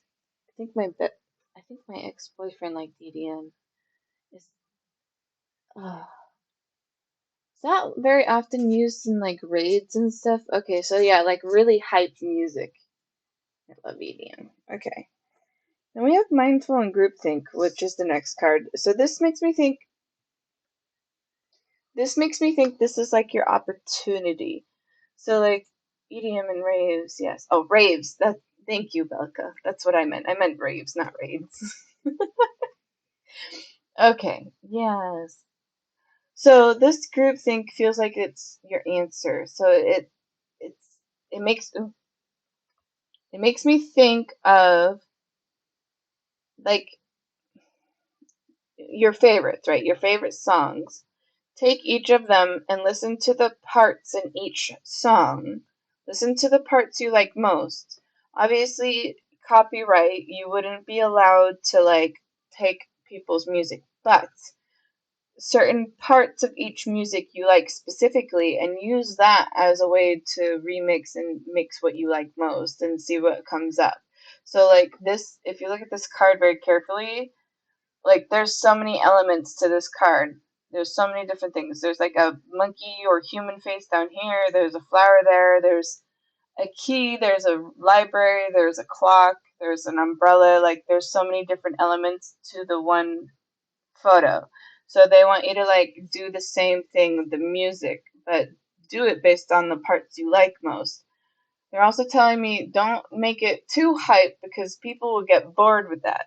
And you would also lose the opportunity to make more music off of it. So like if you put everything all at once, then it's going to be harder to find something new later on. So take the parts you like, I'm hearing new beats with those, and obviously you combo some of them that you like, but leave some for future ones too, so that way you can grow. That's one of the areas they're saying you can grow that way.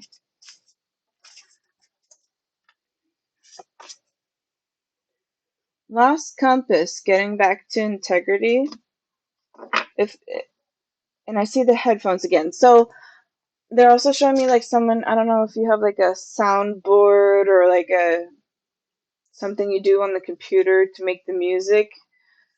it feels like it's something you've done before, but you haven't done it lately. They're saying go back into that. Dances on one foot, balancing acts. Okay, doll. And then wailing, tree, and reconciliations, and then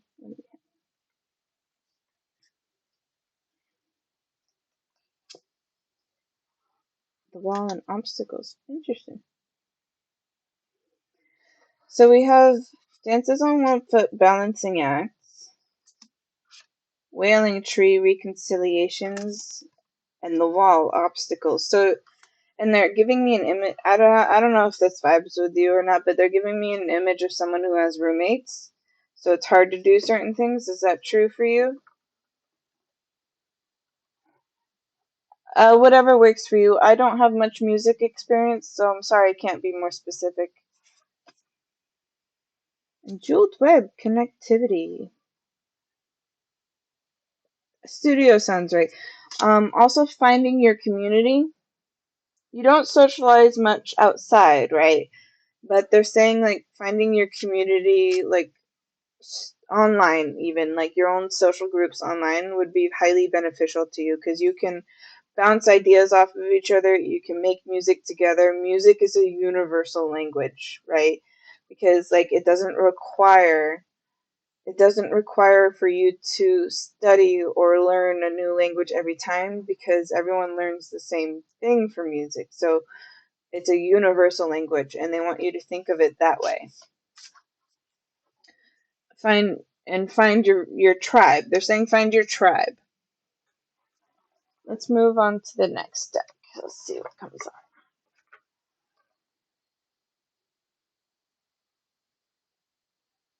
I feel like we'll do Fairy Oracle. Dive in with the Fairy Oracle right now.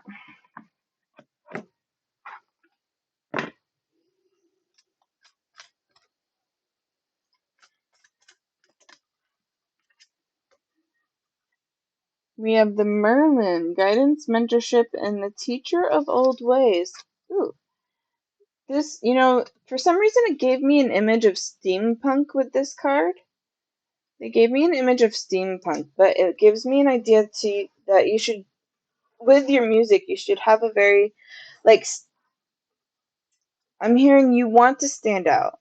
Like, that's part of how you would grow and your skill set would grow is by standing out. And I feel like they're giving me mixed messages. One is like they showed me the image of steampunk, and I have a very distinct message from that. They're also showing me like recycled repercussions. Like they use recycled objects to make music, so they want you to like stick out in a specific way, like that. And the steampunk makes me think of like something that was used in older times that is no longer used today can really remake the music into something new. So whether it's an old instrument you don't hear anymore or a new created instrument, whatever, well, new, no, it feels like it'd be old vibes, not ancient, but like in the beginnings, what people did in the beginning, something in the beginning of this musical journey will be inspiring for you. We have Secret Doorway, working with intuition, second sight opening, and dimensional doorways. We have ads starting in 2 minutes, by the way, everyone. So, Secret Doorway. Secret Doorway.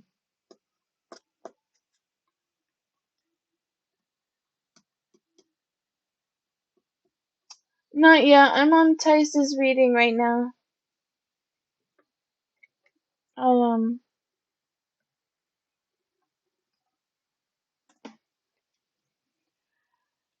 So we have Secret Doorway, working with intuition, second sight opening, and dimensional doorways, and then we have Catch Me, trust, surrender, leap of faith into the unknown. I feel like, yeah, yours. it's so it's so interesting to me because it's showing me that like you're more on the edgy side of things. So maybe your music would be more edgy. Beauty's truth. Beauty, physical pleasure, and sensuality. The next one.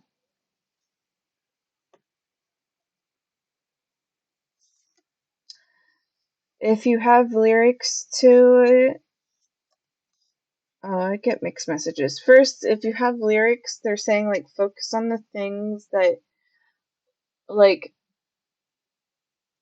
personalities, features, talents, whatever it may be, focus on them because those will be the lyrics. And then I also see this beauty's truth. Hmm, I don't know if there's a woman you're interested in or you're already with someone, but they will be inspirational to you as well. What if they say something, or if a new love life comes in, or if you're already with someone, like she is inspiration to you. Just being around her is enough.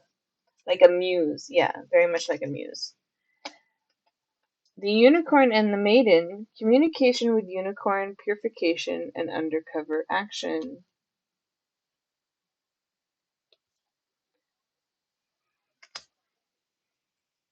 I see the red-haired girl, but it's funny because I see her face the most in this card, and it makes me think like it makes me think of not misbehavior, mischieva, like being mischievous. And then we have into the woods, stranger in a strange land, new experiences, feeling uncertain, and transition zone. So like really go out and explore. Really go out and explore. Like I said, find your tribe. Yeah, three cooperative ventures with friends, joy, sharing new partnerships that are fun. So I'm being told like go to events, go to like gatherings, go to musical things that are just like built up for fun, to find like your community and find your groups and hear their talents while finding your own talent more, and like keep doing that. Like this is how you'll grow. That's the area you'll grow in. I feel like we're gonna do life purpose cards next and see what comes up. Mm.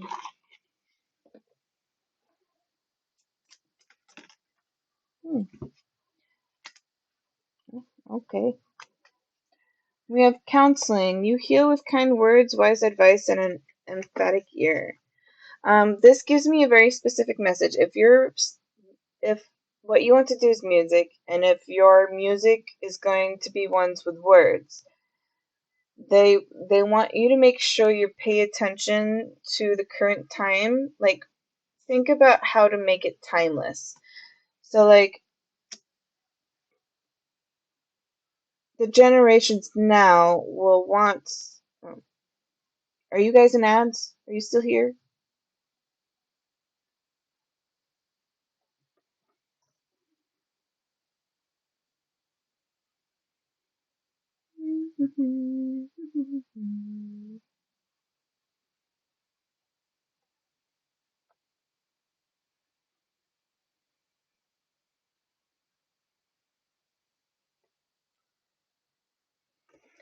I I don't know if you guys are in ads.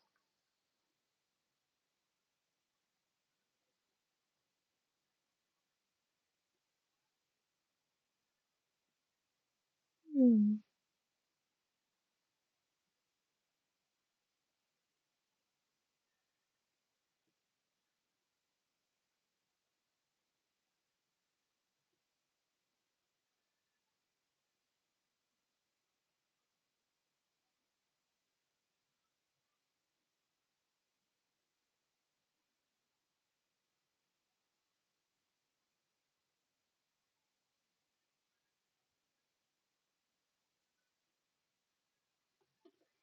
Are you guys back? You guys back from ads? Can everybody hear me?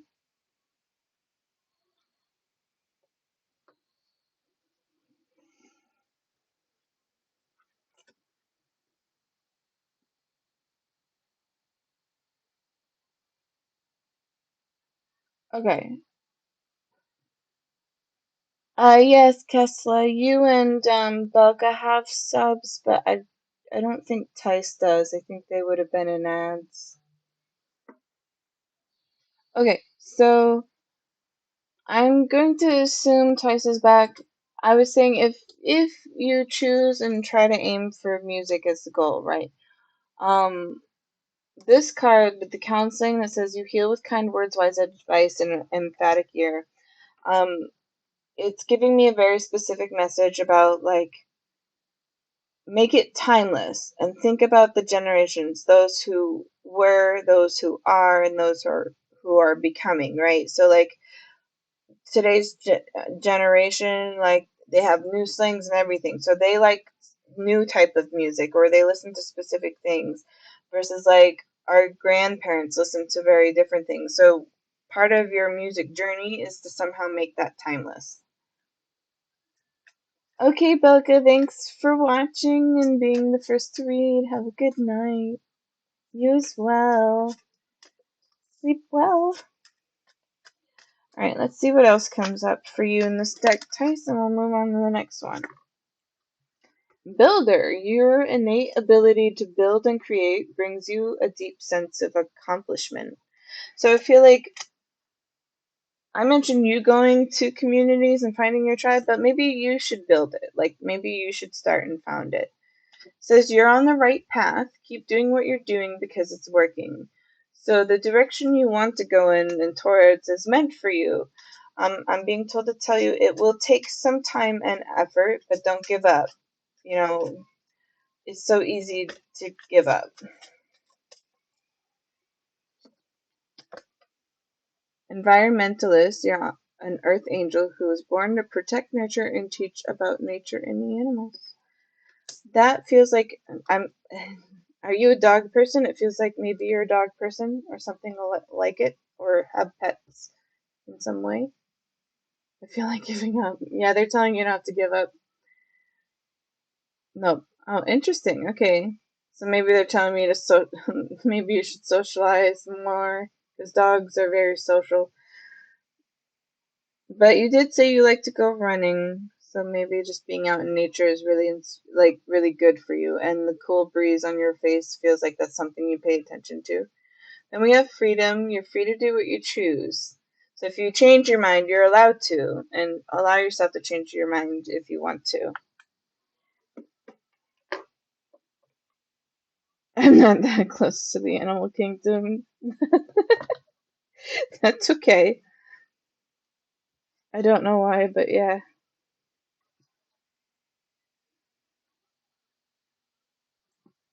Wow, that was really hard to open. It could have been just the nature part of it. It doesn't have to be the animals. You probably just vibe with being around nature. And I actually, that we got the fairies, the earth magic. It was a lot of nature and earth related elements to your decks that were chosen. Ooh, we have ancestors and generations.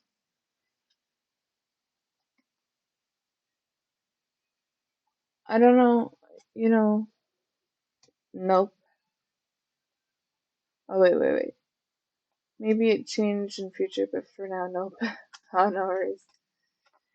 We have ancestors and generation, and they gave me the image of like someone who does like bongo drums and stuff. So like, if music is your choice, right? It sounds like music might be your choice. They're saying like they're telling me like something old, like an old version of music or old instruments or something used in the very beginning is going to be like whether it's inspiration or like something you use and what you make. That is like a key part of it. Ancestors always come up, and I'm not close to ancestors either. That's okay. So even okay, so that connects. Okay, so in the beginning of your reading, I asked if there was a past unloved one, and you said no, but maybe soon. But I only communicate with those who've passed away when I say that specifically. So, and I said it's okay. It could have been an ancestor or a guide or whatever. that's coming through. So, and you have an ancestors card. So this talking to heaven deck is probably going to be related to this ancestor coming through. They gave me an image. I said bongos earlier, but yeah, like African drums. It makes me think of African drums. Ooh, fog and then veiled. Interesting. Looks like I'm empty inside. Nah, you got plenty inside. Cave and sanctuary. So we have. Ooh, they gave me a pinch in my head for some reason. I don't know what the reference is though. So we have ancestors, generations, fog and veiled. And then we have cave and sanctuary, lightning and power. That to me makes me think of the tower and the tarot. Something inevitable. They're telling me you need to actively try and challenge yourself. They're telling me that you're someone who's seeking for easy answers and they don't want to give it to you. They're like, you need to challenge yourself because that's the way you're going to learn. Ooh, and then we have summer solstice and radiance. So there's positivity on the other side of this. And I'm also thinking of sunflowers. Ooh, and then we have tree being grounded, new moon, and a promise. Tsunami, wake up call. And then eagle on the bottom with communion. So, alright. I feel like that's very good so far. And then Gaia, Mother Earth. So, alright, so I'm getting, you like I said, nature keeps coming up. You said you don't vibe with animals, but you also said ancestors keep coming up. I've mentioned African drums. I feel like tribal or maybe indigenous, Gaia, all the earth, like very, you know, ancestors, depending on who your ancestors are and where you come from. Like many of us come from very cultural specific places, right? So, um, I get mixed right now. Like I get a mix because I said African drums earlier, but I also get indigenous. So I feel something tribal definitely, and some kind of tribe that and I mentioned tribe. I keep mentioning tribe actually, so that matters. And I also get all these cards for you that are related to nature, so it makes me think that this tribe is very in communication with nature spirits and so on. So I feel like this is very correlated, and I don't know if this is you or not, but they're saying like go to culturally different places for music if that it feels like a calling to you, because that also might be inspiring, and you might learn something more about yourself that you aren't aware of. And then we have rainbow and blessing. So yeah, that feels like it's confirmation. And then we have fire and passion. So it tells me that you like it'll bring good inspiration for you. And I feel like it's going to teach you something as well. It feels like it's something you're going to learn about yourself or discover over time. All right, we're going to do this talking to heaven one now for that ancestor. I think it's an ancestor because it didn't connect with you in the beginning. I feel connected to something, so we're going to see what it says.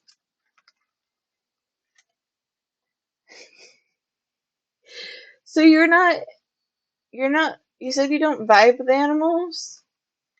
Did you ever have like a house pet when you grew up or something along along it, or maybe someone who loved animals, but you didn't connect with their animals? Maybe it says I'm surrounded by loving animals. So that's so interesting to me. Okay, so this must be if it's not related to you any way in this life, it's got to be an ancestor of yours, and animals keep coming up as well. And it's also, it's showing me the dog. The dog keeps coming through. There's still a dog. So that's so interesting to me. What else? It is beautiful where I am. There's a lot of nature. So like a lot of things are saying like pay attention to nature so far. Pay attention to nature. Like try to find and discover your roots, where you came and stem from. Learn about different cultural music. We will be together again. Yeah, maybe. We will be together again.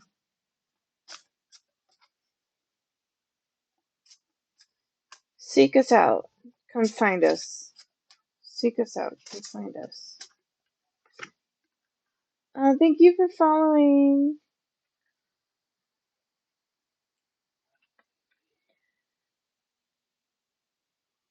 Oh, wow, that's a synchronicity for me too.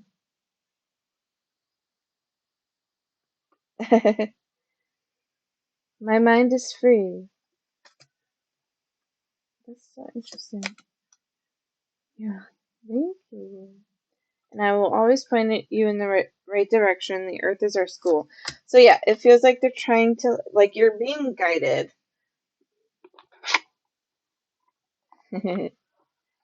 You're being guided to do all these things. And they're trying to like tell you to do these, but they're also saying like, they, oh, thank you for the follow. So they're also saying like they don't want you taking the easy way out. They want you to challenge yourself. They're telling you to like really acknowledge nature, pay more attention to animals, find where you stem from, and really grow in those areas. Look at culturally diverse music. All of these areas will be inspiration, and like you said, ancestors keep coming up. Your ancestors probably did what you're trying to go through, or you're trying to break a karmic cycle that your ancestors had that they couldn't break themselves, but you are working towards. Happy ending. Happy ending. Anything else from this deck for Tice?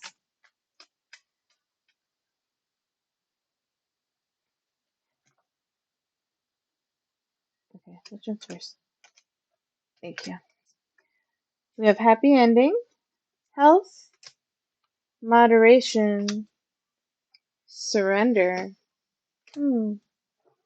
Health, moderation, surrender, and to follow your dreams. Aw. Yeah, we have happy ending, health, moderation, surrender, and follow your dreams.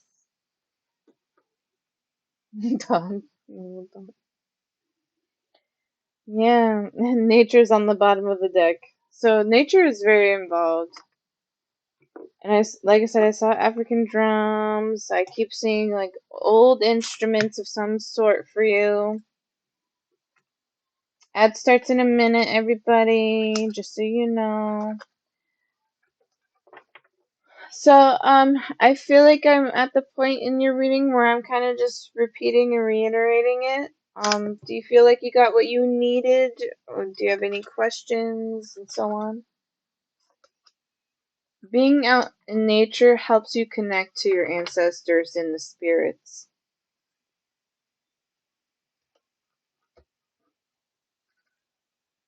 It's also meditative and also relaxing. I don't want to be in nature.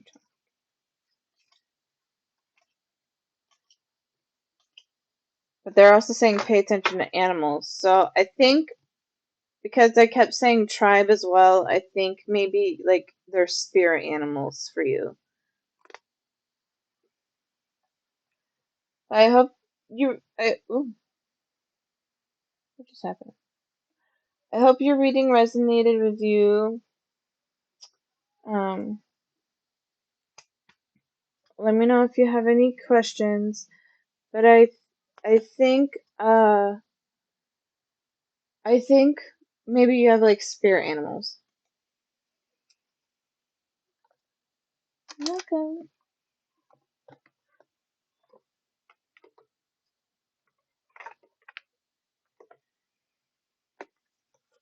Mhm.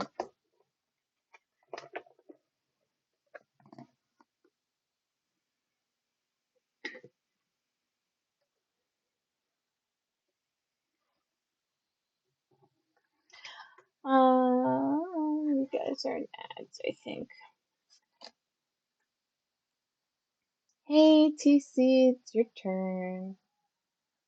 You're still in here. You might have fallen asleep.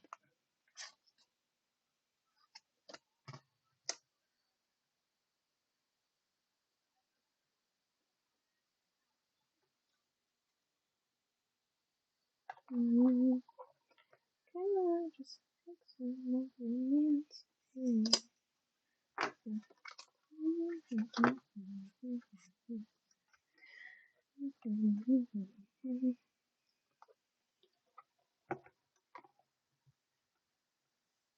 That breaks it.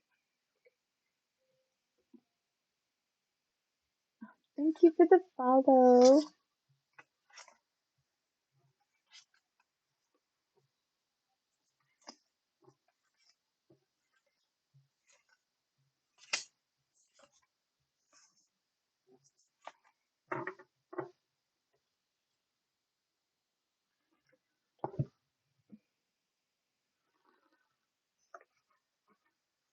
Ad break.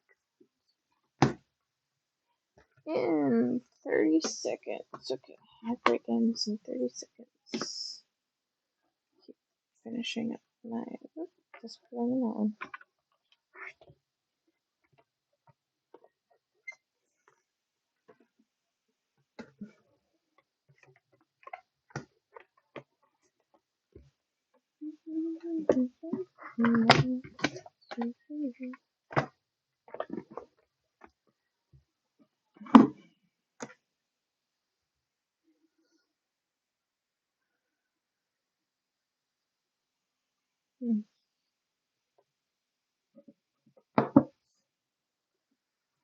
Okay.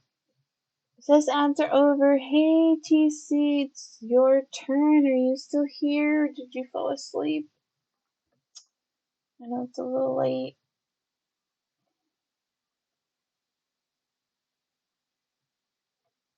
It says you're in here.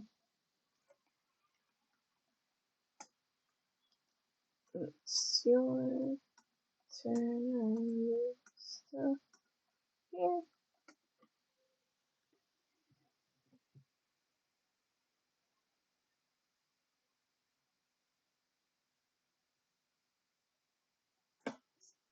So let's see.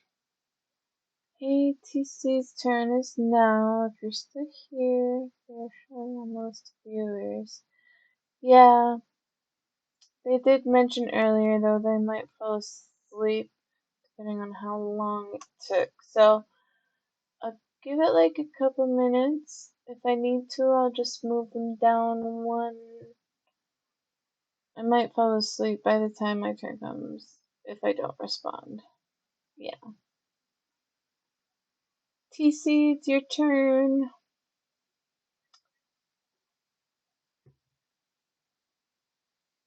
Everyone fell asleep. I fell asleep and this is my third time I woke up. I can see if I can stand up. Yeah. So let's see. Here TC. Alright, so I think yeah, I think TC might have I also think TC might have fell asleep. So I think what I'm gonna do is I'm gonna move them. Oop, let's go get out of here. Alright, it's TC's turn.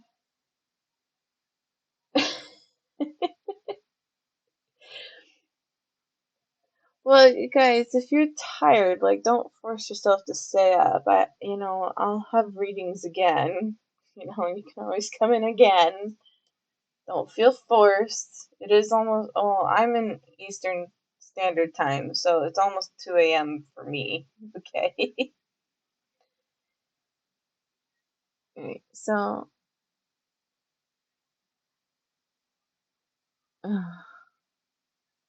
Almost 1 a.m. for you. You have a reading again, maybe. Yeah, I might fall asleep again. It's only 10:46 p.m. here. Everyone's in such different time zones. Okay, I'm gonna move TC down one for now, and I'm gonna go to I think Kesla 007. I think you're next. Yeah, so I'm gonna move TC down just in case for now. Hmm. Let's see, did that work? Yes, it did. Okay, so we're gonna go on to you, Kesla. Do you have a specific question, or did you want a general reading? I'm also going to take a moment to text my boyfriend real quick while I wait for your reply.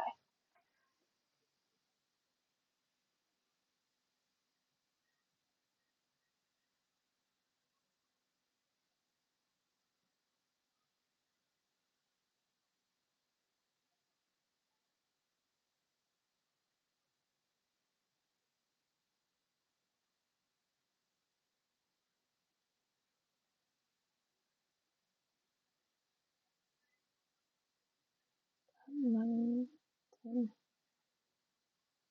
10 meetings.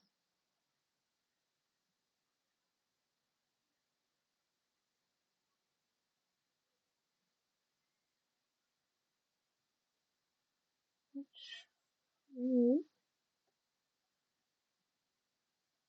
2, expense. Okay.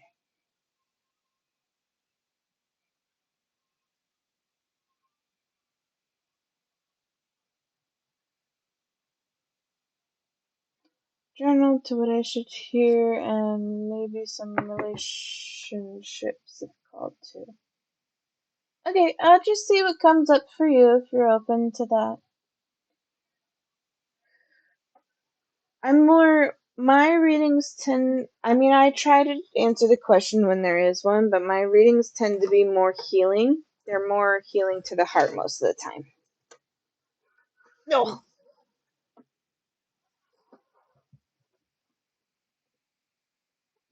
So I'll pick your decks. Did you want to choose your decks, or would you like me to intuitively pick for you?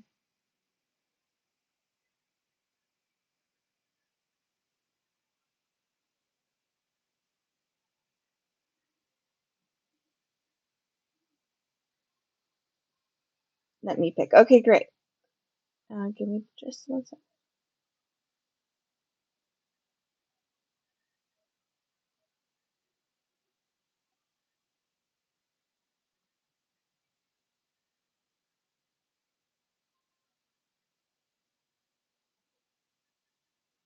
Okay. Kesla 007.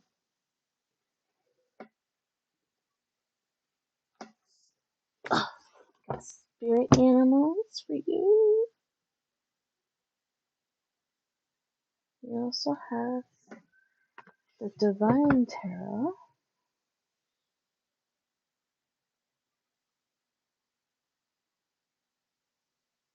Hmm. I feel like it's both of these. Alright. Any others, or is that gonna do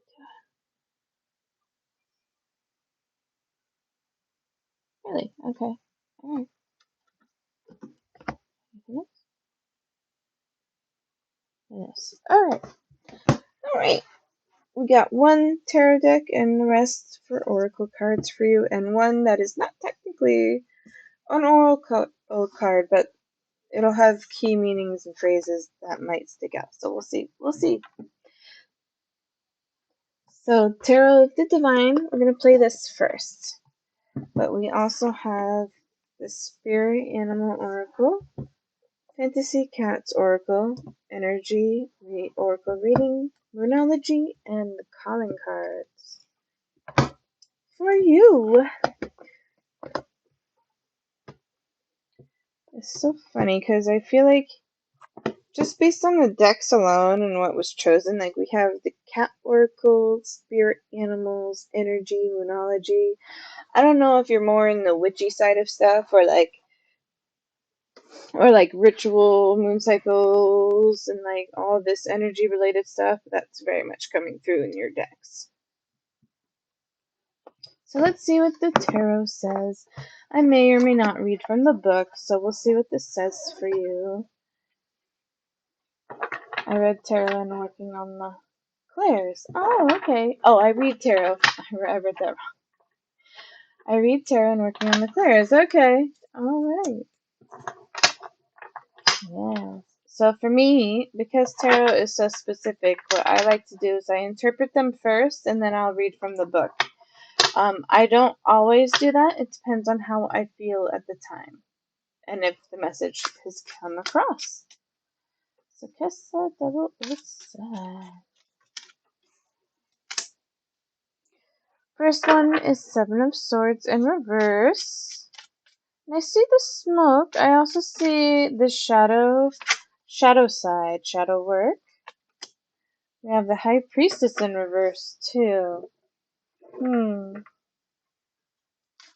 And you told me you do tarot and working on the clairs. Are you? Oh, I see the book in this High Priestess. So are you studying it more? Are you like reading a lot about it without actually practicing it? Like delving deep into the practice of it? Got a lot of reverses. Interesting. That's interesting to me so far. So you have Seven of Swords in reverse, the High Priestess in reverse, Seven of Coins in reverse. More leaving myself open to grow the skills. I see. King of Swords. Got a lot of reverses so far. It feels... Let me finish playing out your tarots first and see what else comes up. First thing, though, it feels unaligned. Something's out of alignment. It doesn't feel aligned with you and your true nature. We have the Wheel of Fortune in reverse as well. Six of Coins in reverse. Yeah, it feels there's something because it's making me play the tarot layout into the reversed pyramid. Everything so far is being played in reverse. It's going in a inverted pyramid. That's interesting. That's very interesting. Top of the deck. Okay, bottom of the deck. Okay, all right.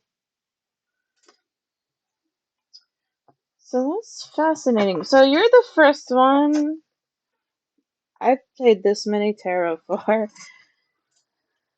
in a stream. So hopefully it doesn't keep me for too long. But first I want to start with the tarot spread is an inverted triangle to start with. Alright. And in alchemy that can mean what is it? Fire? Water? Fire? So, it means something in alchemy, but in terms of what it is intuitively coming up, it doesn't feel aligned with your true nature. Like it feels very out of alignment for you. It feels very forced, basically. Whatever this is, feels very forced. We have the so here's all the reversals by their name. Seven of Swords, the High Priestess, Seven of Coins, King of Swords, the Wheel of Fortune, Six of Coins, Page of Wands, Two of Coins, Eight of Cups. Those are all in reversal. And then in upright position, the very point of the pyramid at the end is Six of Cups in the upright position. Then we have Three of Cups and then the Nine of Cups, which is fascinating to me, actually. So, based on the pyramid and all the reversals and what I see so far, based on what I've said, you know, with it all, it kind of feels like the message is more so all together, right? For those who are in ads, starts in 2 minutes. Kissel, I know you have a subscription, so I'll just keep going. Um, but it feels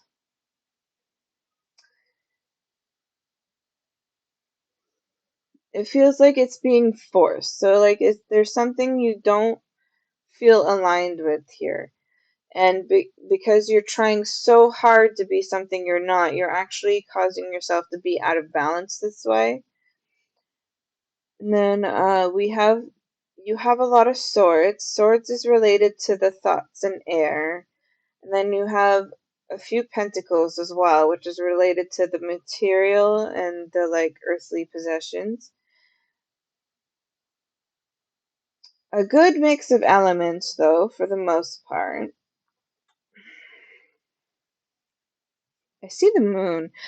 So you mentioned tarot and the clairs, but I asked you about the moon, well, rituals. So I think moon rituals might be something that's good for you if that's something you align with. But we have like it's so interesting because it feels forced, but it also feels like it feels like it's something you're trying so hard to do, but like every step of the way has been very challenging for you so far. It's been really challenging. And that part of that is because it doesn't feel like it comes naturally to you. I do full and new moon, however, not alone. Okay, so like you do it with others for rituals? Is that what you mean?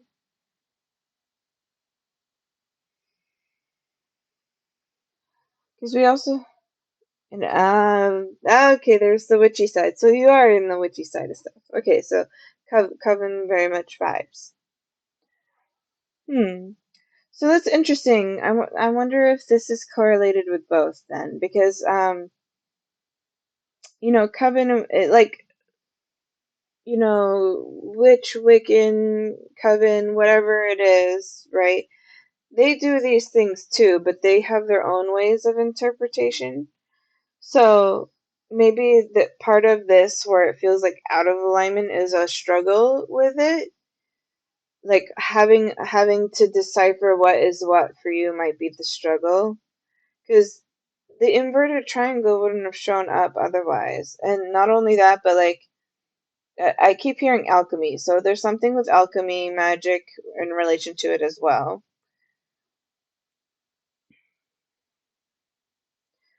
I don't know if this is accurate for you or not either, but it feels like maybe in your past you've had some. I hear the word, I want to say the word trouble, but I'm trying to say struggle. So maybe something's happened in your past that's led you to this point. And I'm drawn to the pentacles too, so something money related as well. And then I see this two of coins here, but she's like, in this two of coins, she's like taking care of two.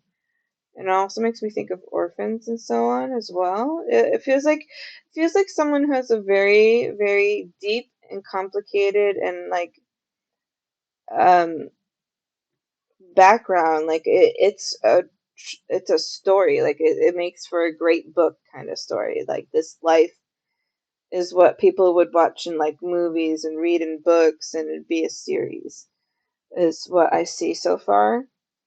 And then the Three of Cups to me vibes with that coven thing that you mentioned. But then we have the Six of Cups. I hear the word offering, make of an offering. And then we have the Nine of Cups here, which I think is more along that relationship side of stuff that you're thinking. Or that you sort of mentioned, but it was very light. It also kind of comes up light.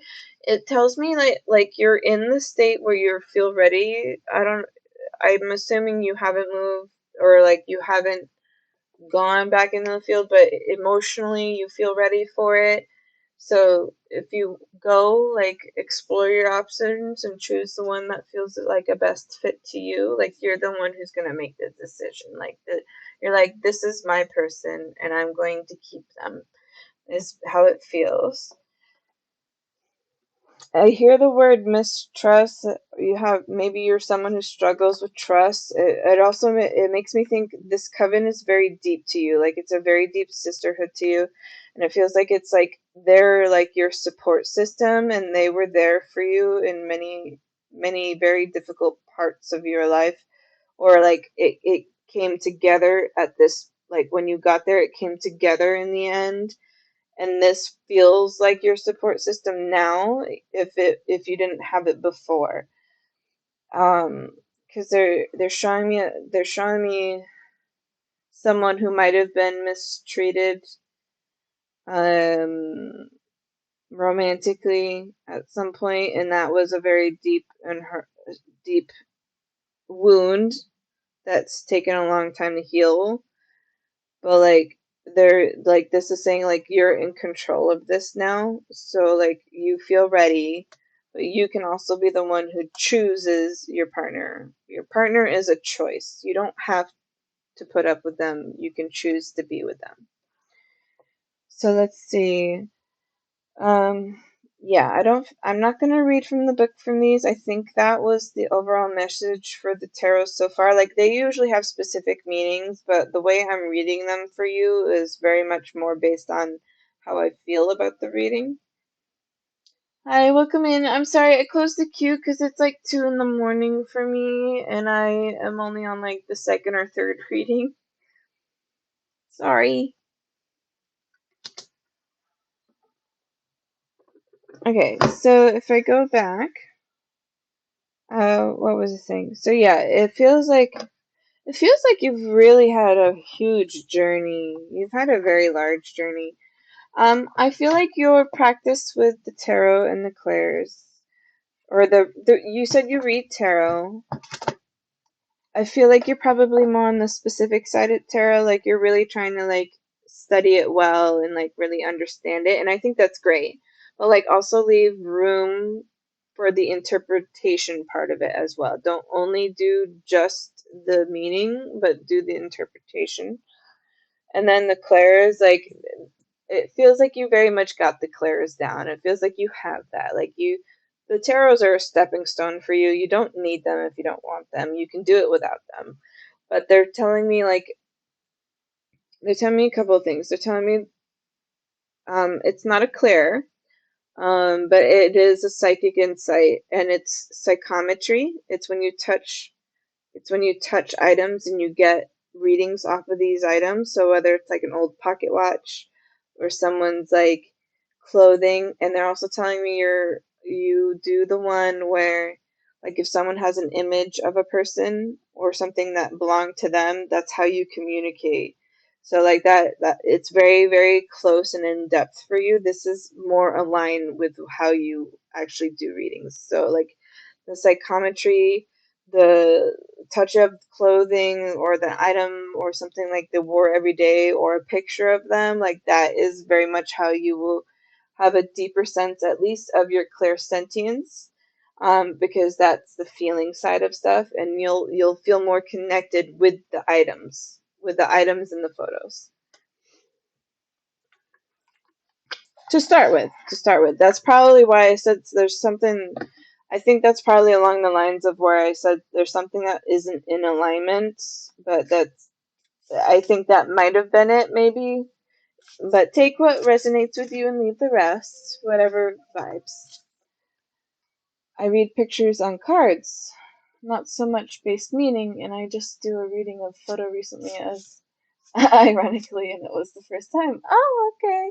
Yeah, so there, intuitively on my side in the feeling, like your side of psychic readings and intuitive connection is very much more based on the touching and feeling or the photos. So like if someone who passed away, a client or a person who wanted a reading from you, and they had a necklace their grandmother wore every single day without them telling you that, you can hold the necklace and describe her very well just based on that because of the feelings you get. And then the photos, I'm being told you can see their auras. You can see the auras, you can feel their vibes, and you can also communicate with what they say. BRB, let me get my food from my door. Oh, no worries. I'm shuffling the next deck.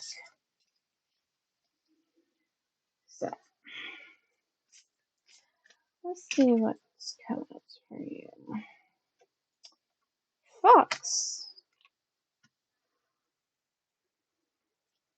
Clever.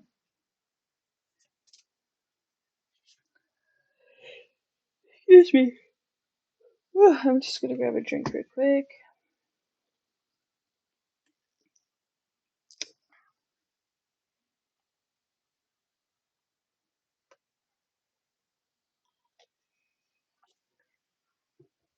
Okay, so, oh, my back.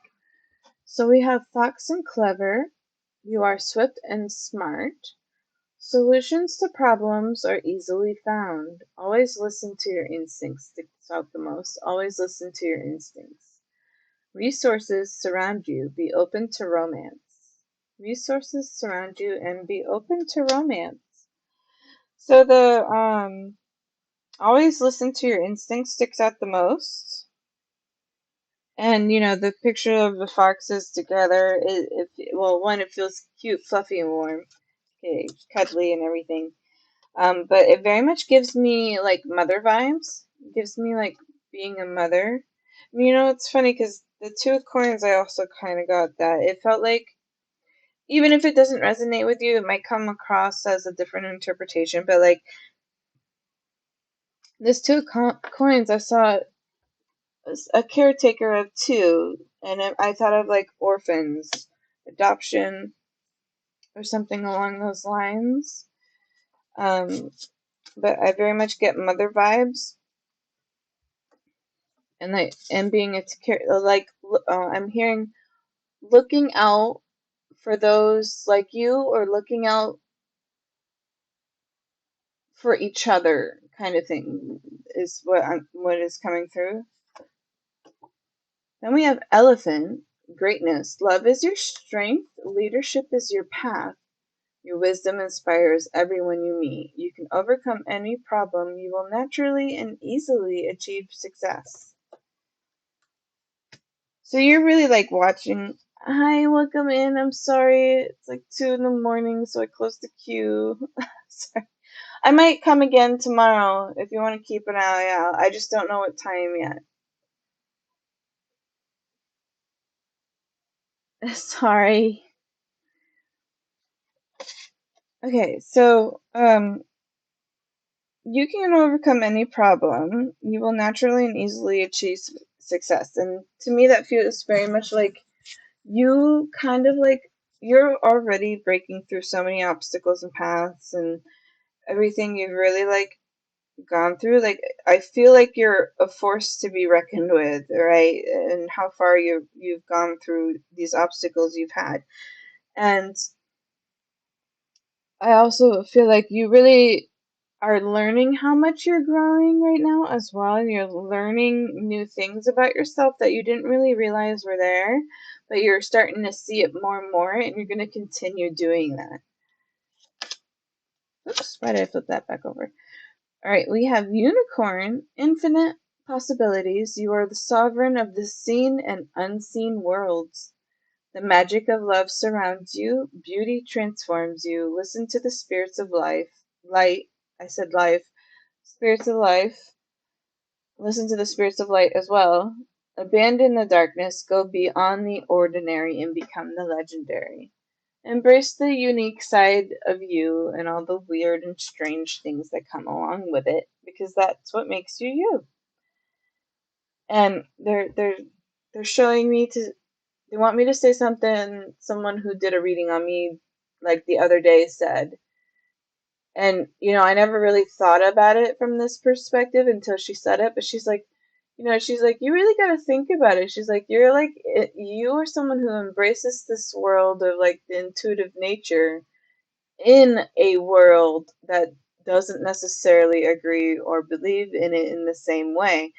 And it really, I never really thought about it in that perspective. And I was like, she's right, because I often find those who are like minded and communicate in the same way. And some people also have like they may be like skeptical, but they're still open-minded to it, or they believe some parts while keeping the rest like just to themselves, right? But like when you think about it in the grand scheme of things, the community isn't as large as I think it is, but I feel that way because of how connected we all are in that way. So it's really lovely actually. We have cougar, assertiveness. In silence, you find power. Claim your leadership role and take action. You know where to go and what to do. You have the courage and confidence to succeed. So that's the second card that's played that says, like, success and succeeding is coming your way. Like, to keep going with that. That's way too many. Please lessen it. Thank you. Thank you.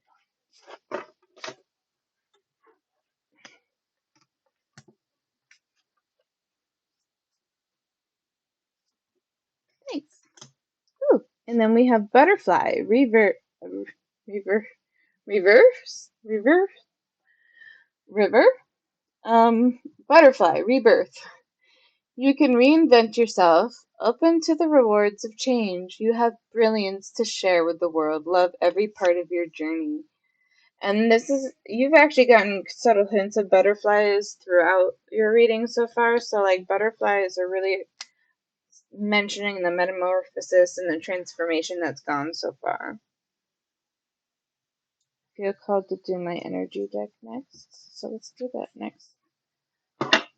Let's move this out of the way. I'm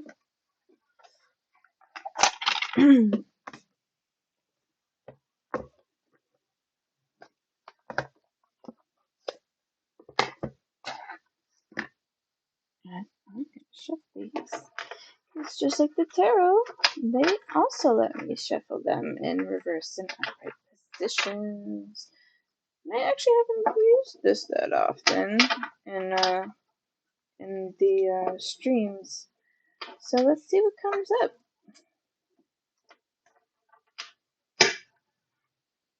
All right, this comes up for you. Ooh, this feels really strong for me. So like we have envy in reverse. I feel like you've really overcame those strong like limiting beliefs of like envy for others. Like you're really strongly coming out of comparing yourself to others. You feel like you're like cutting that cord or cutting that tie, and because of the success cards that are coming up, like it's telling me that like view the success that you've already had so far. Like keep reminding yourself of how far you've already come, right? So one thing many of us do when we're on our own self-discovery and growth journey is that we forget about how far we've come already, and because we're focused on what we want to be or where we want to go, right? And we focus so hard on that we forget how much we've already grown. And this envy card in reverse really makes me feel like you've really like cut those ties of comparing yourself with others, and like you're like, I'm embracing who I am.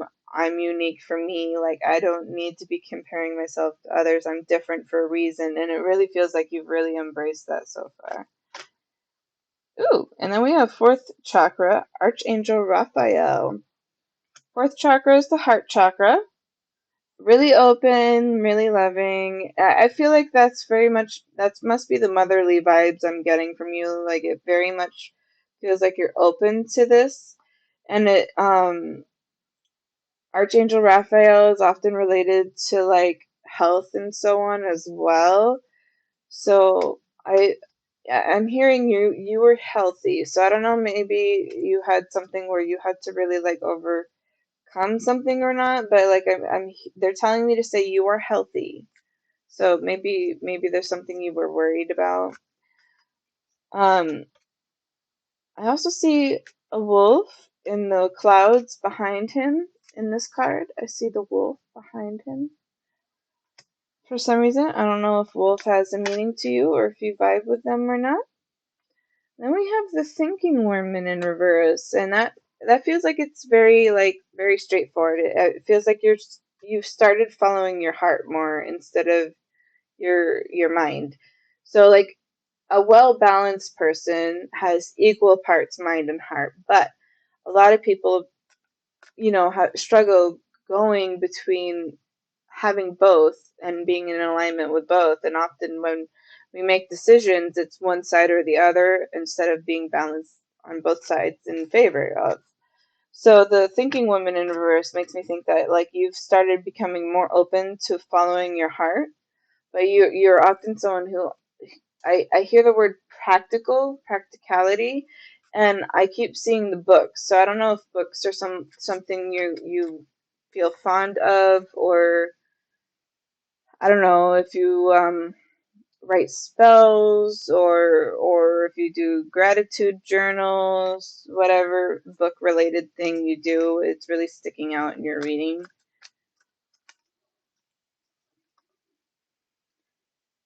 This time we have community in reverse. That's interesting to me because you had community upright in the tarot.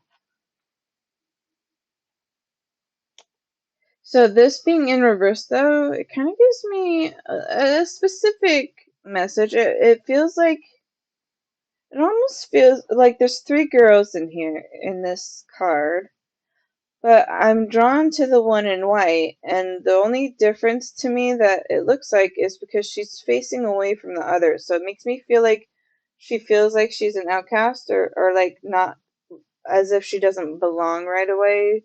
This is the card, but it was in reverse position, but so you can see it. That girl in the white on the end here, she's the only one that looks different to me in this card. So it feels like she wants to be there, but it almost feels like she doesn't quite belong there, or maybe she just doesn't feel that way right away. So it's hard for me to tell right now, but it's very much kind of the vibes they're showing me at the moment.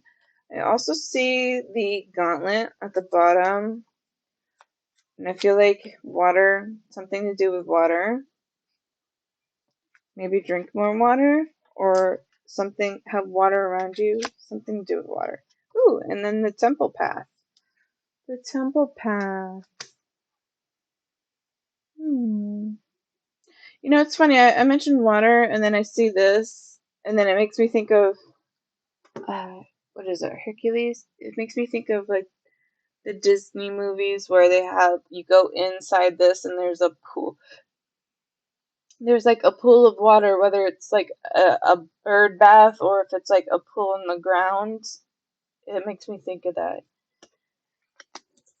There's something with water though. Maybe you feel calm around water, or you like taking long baths to relax, or maybe you need to drink more water, but there's something going on with water.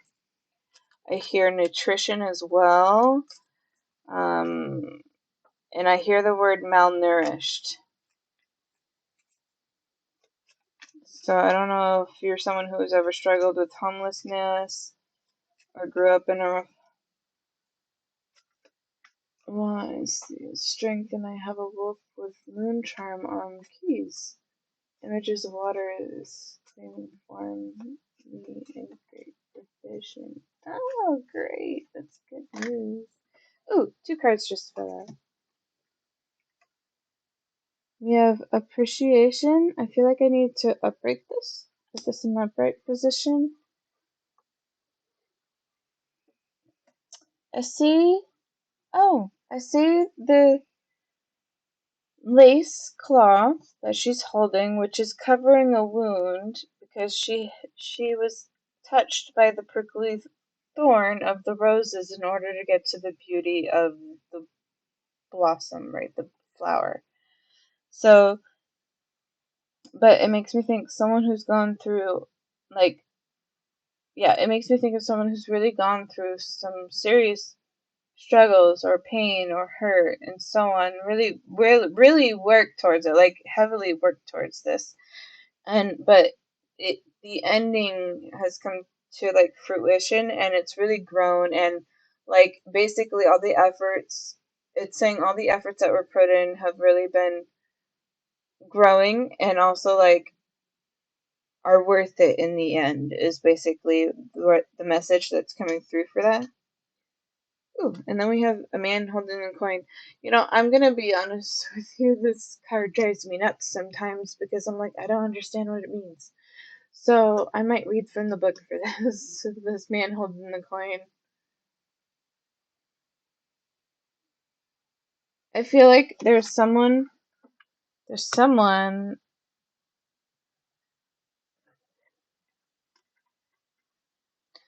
I hear I'm sitting beside you, so I don't know if there's someone you communicate on the other side who's passed away, or maybe if you have like a guide you communicate with or not, but it really feels like someone's been staying with you as you journey through this. So like this is part of your guidance as well. Or they're like they don't want me to say angels. It feels like you don't vibe with the word angels specifically. If Angel of Love comes up after that. But it's in reverse when I played it, so that was funny. I go with spirits. Yeah, I do this. Well, I do both, but I vibe with spirits more. So that's so funny. That's so funny. Ooh, and then we have the Sun card on the bottom. Hello, an Angel of Strength in reverse. So yeah, okay. So the Sun card as well. I'm gonna read the man holding a coin from the book real quick for you. 43.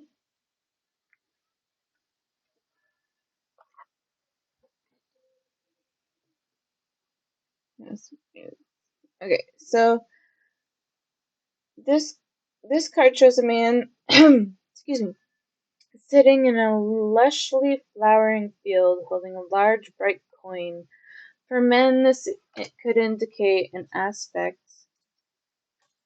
Let me pull up the next of yourself and the readiness to further your goals and receive increased health, money, or value in your life.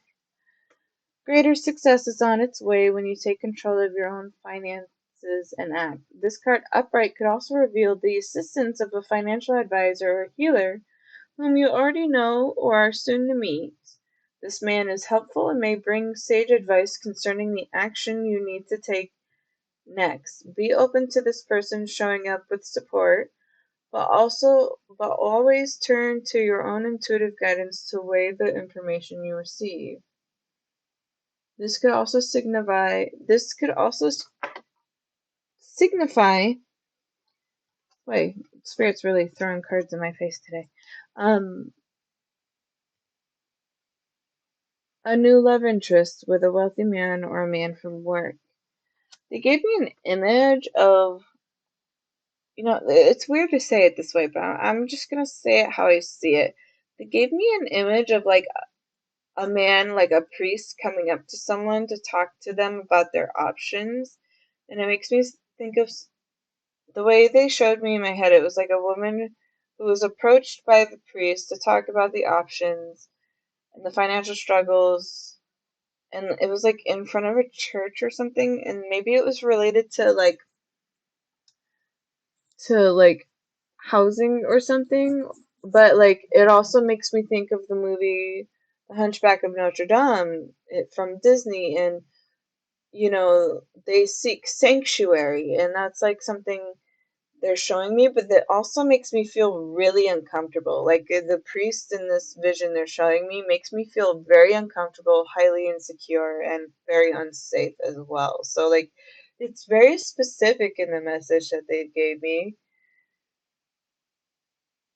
but it feels like, so like I feel like the purpose of the message though is that like this part that is the disconnect and the uncomfortable part, they're saying like don't treat everyone that way.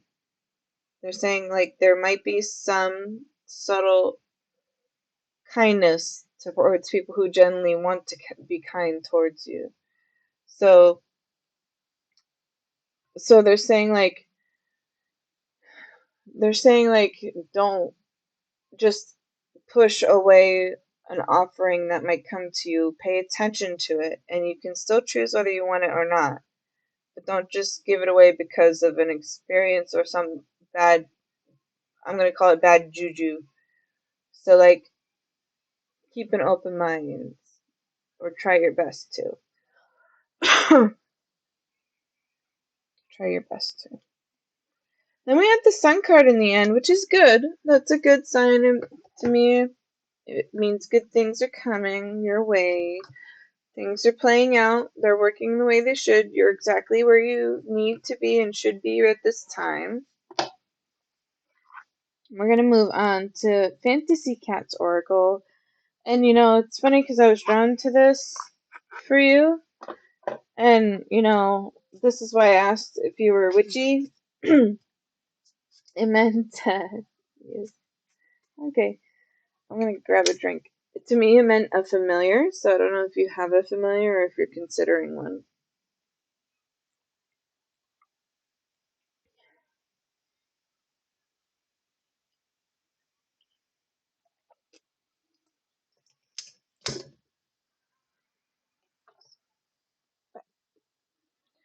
Okay,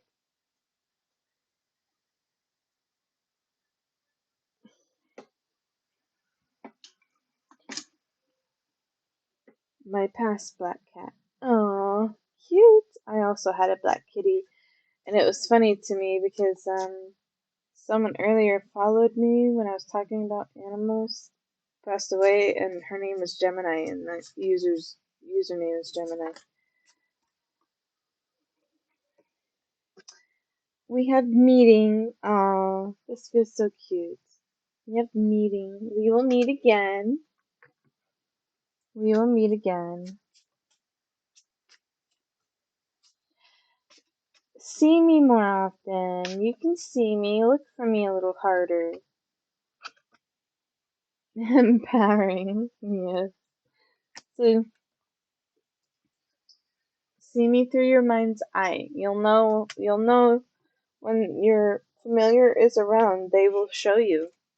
And you can see them in your mind's eye. So just like that, just like I mentioned earlier, like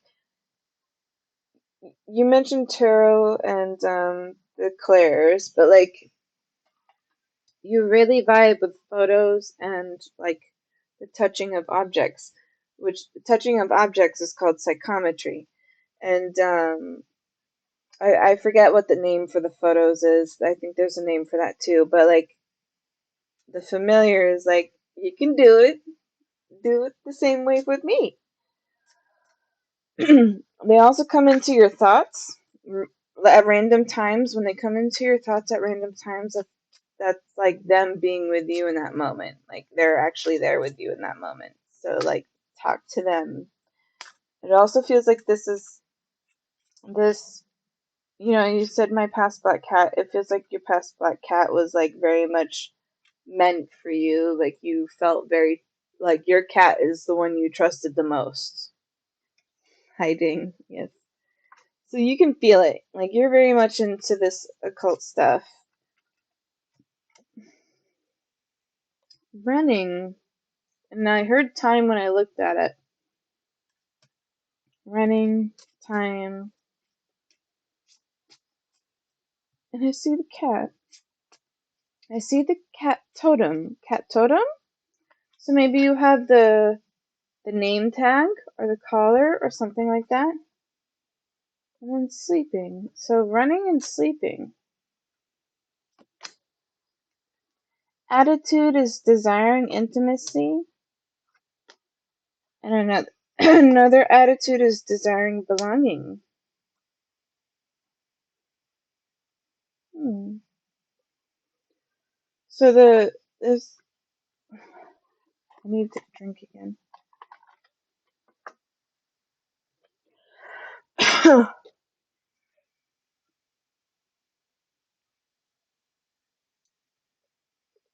I have her rabies tag on my cosplay collar. Oh, okay, okay. That makes more sense. I saw the tag.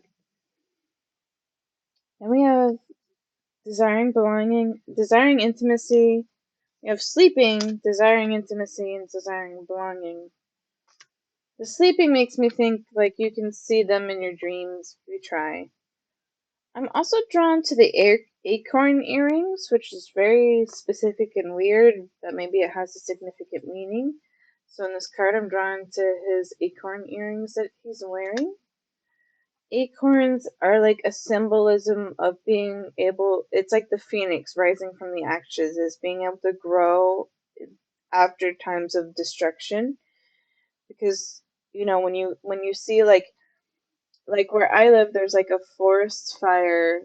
Where I live, there was a forest fire a long time ago, and you could see where like the entire area was destroyed, and it looked so dry and desolate for a very long time.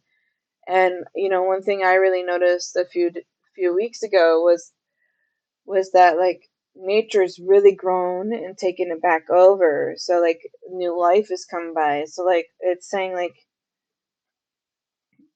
like those acorn earrings I'm really drawn to, but acorns specifically, like it's saying like there's growth in areas that were limited basically before. Oh, welcome back. Yes, welcome back. Okay, so can't remember. Yes. So this community card, I mentioned like feeling a little out of place, like not quite belonging yet, but a desire to be there, which also makes me think that's this desiring belonging. It feels the same. And then this desiring intimacy might also be part of this man holding the coin card. I think.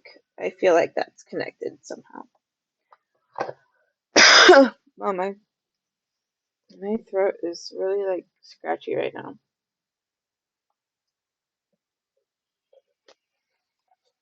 for some reason. Some reason.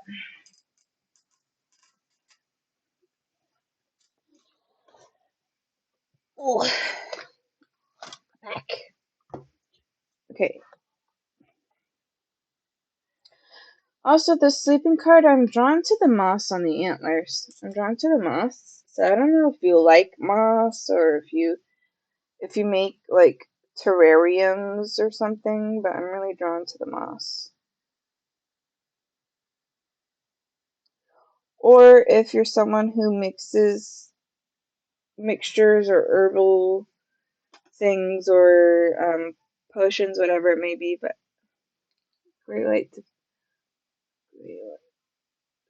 find north. Learned in scouts. Oh, okay. Nice.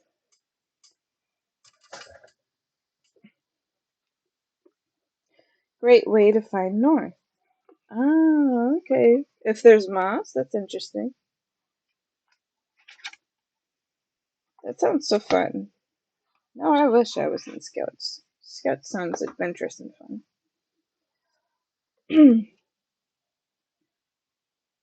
I love my Boy Scout years. Yes, yes. Okay, let's see. We're gonna go on the Moonology card now. I'm gonna see what the advice is for you, and then I'm also gonna do the calling cards because for some reason they want me to play those. Excuse me. The calling cards, though, I might just do as like key things to pay attention to, maybe, or something along those lines. We'll see what it says and what comes up at the time. But just letting you know. We have be bold and make the first move. Be bold and make the first move. And I see a lot of the pink. I see a lot of pinks. Pinks is like relationships and love life and all that. So, if there's someone you're interested in and your subtleties of relationship, if there's someone already there that you're interested in, it's saying be bold to make the first move. Like try, just try. A lot of people are so afraid to try because they fear rejection. But like when you think about it, worst case scenarios, they say no, and then you could just move on. Like that's it. But like when you do try, sometimes you get the like best things because you actually put the effort in to go for it. And that's like the most important message overall. So it's saying be bold to make the first move. If there is someone, if there's not yet, when the time comes, do it. Meditate and contemplate. New moon in Pisces. I felt the need to tell you that. New moon in Pisces specifically. Meditate and contemplate. And I see the Pisces koi balancing each other. There's a lot of balancing themes so far in readings that I've done today. Nothing will come of this situation. Nothing will come of this situation.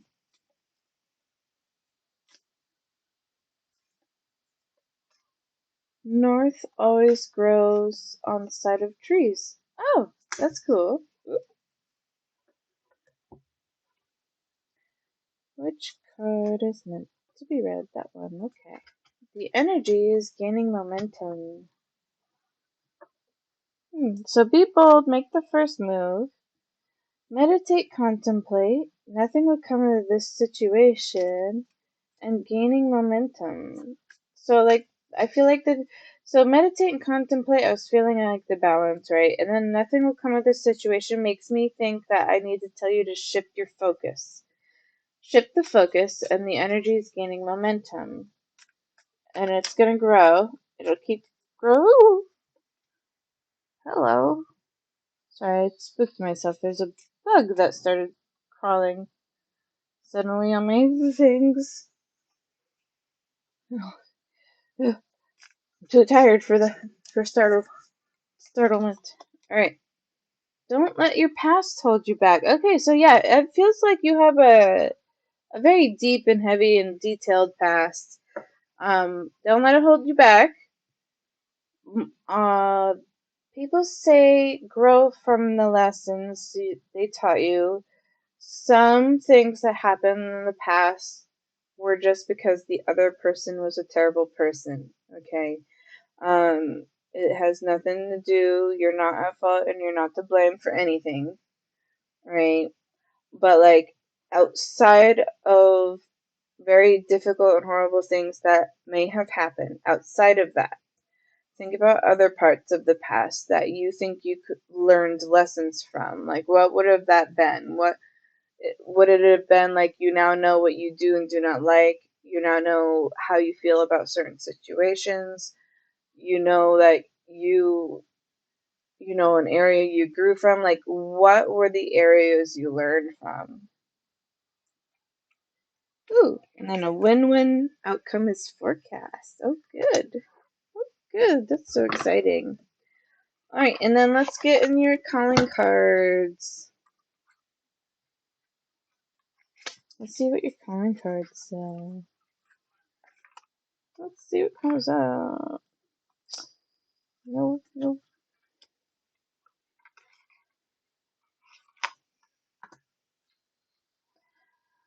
All right, let's see. What comes up for you, Kessa?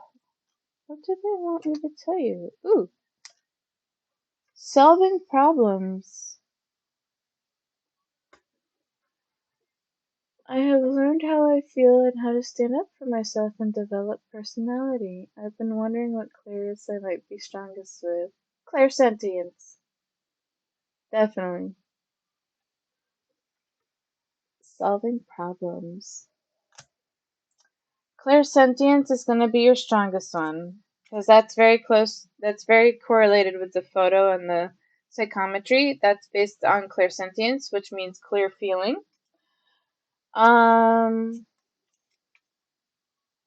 They're saying that you might have, oh, it's been a while since I used these words. You might have a little clear gustance, which is taste. You might be able to taste some things here and there. And,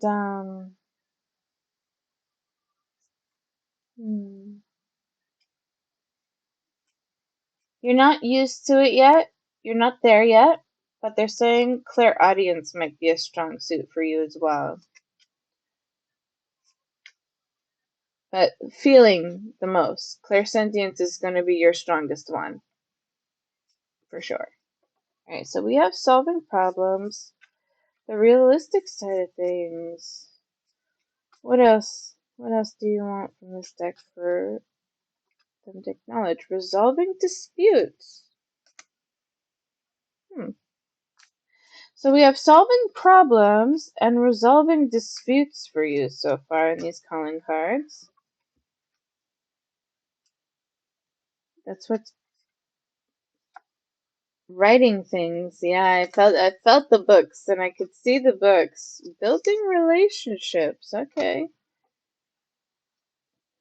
Writing things really sticks out to me. I feel like you like journaling, or journaling is something to do with books and writing. Solving problems and resolving disputes. It's making me think of puzzles and riddles too. I think that's something you like. You like challenging your brain, which is good. Which is good.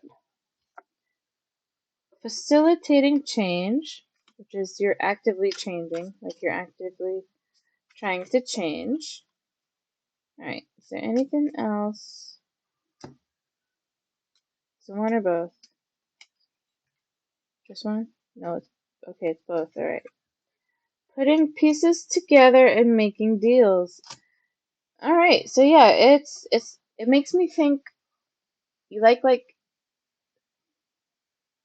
solving clues. You like solving clues like detectives. You like the puzzle, you like the mystery, you like the riddles.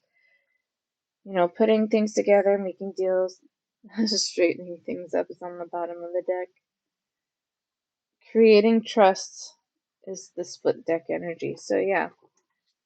It also had resolving disputes, solving problems, building relationships. It feels like putting pieces together, making deals, and writing things, and then facilitating change. So it feels like you really like try to help people grow as well. Like it almost feels like your experience is teaching other people how to grow in a similar way or their own version of their life based on your experience. You become like a teacher and an advocate to these people. And I don't know. I see someone who like almost like it's not quite a therapist. It's not quite the same. Like what do they call it? My mother loves going to this peer support person, or like a um someone who's in a community that's really inspiring for other people who've experienced or gone through similarities in this way. It feels very much like that. But in a way, it feels like you would say it to them in a way where like they learn and understand on their own in their own way to grow versus like someone just telling you how to do it, because like it feels like you're like, no, that doesn't work for me, so I know it's not going to work for them, and that's very much the energy it feels like.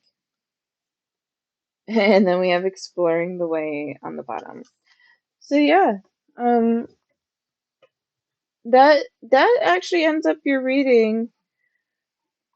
Let me know how you feel, if you have any questions, if it resonated with you or not. And I'm going to start packing up and moving on to the next person. I hope you liked your reading.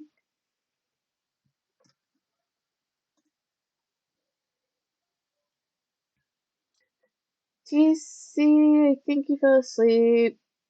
If you're here, let me know. I'll move you back up, but I'm going to move you down again. Just because I think you're sleeping.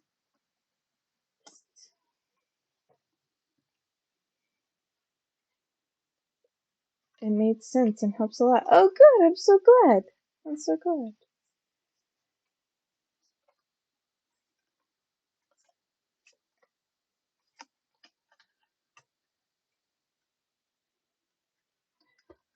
Um, where you are, Lady Palace Athena. I'm I'm gonna either call you Lady or Athena. It's your turn if you're still here. It says you're still here. I know you poke in here and there. When's the last time you messaged? I wrote back not too long. Actually, it doesn't tell me what time people. Why doesn't it tell me when people tell me the message? Lady Athena, it's your turn. I'm still packing stuff away.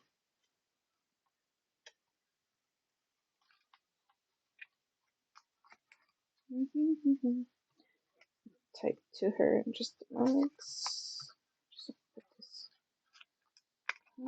cuts in here.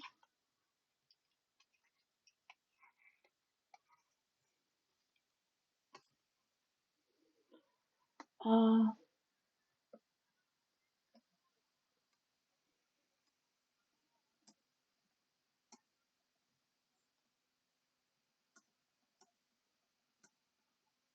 are you still here? Lady Palace Athena, it's your turn. I know you're coming and going, so I'll give it a few minutes. Oh, and they're gone. Oh, that's a shame. 1, 2, 3, 4. Well, if that's the case, I'm gonna move Lady down the list as well. So we're gonna move Patrice and Lady Athena. Belair, I've moved you up on the list. Are you still here? I think that's how you pronounce your name. Belair.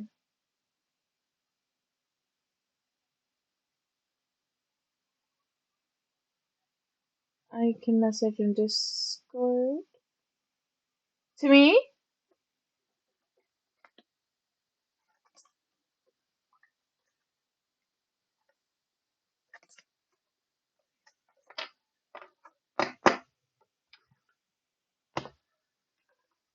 And then,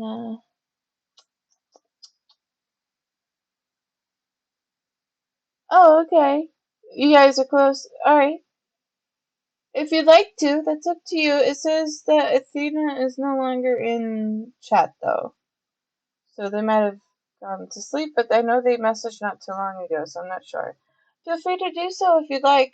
Technically, it is their turn. Mm-hmm.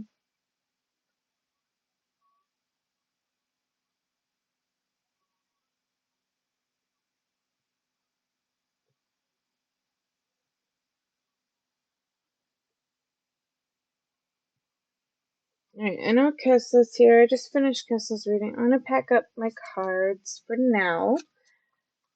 But any others who are in here still, let me know. Let me know.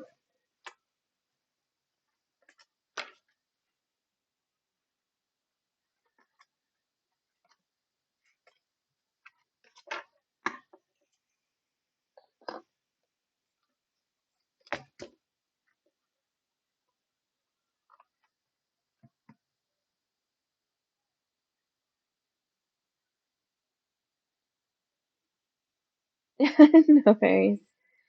That's okay. I might try to come back tomorrow. So if you guys are close, you can let them know. I don't have a specific time though, just sometime tomorrow. Um,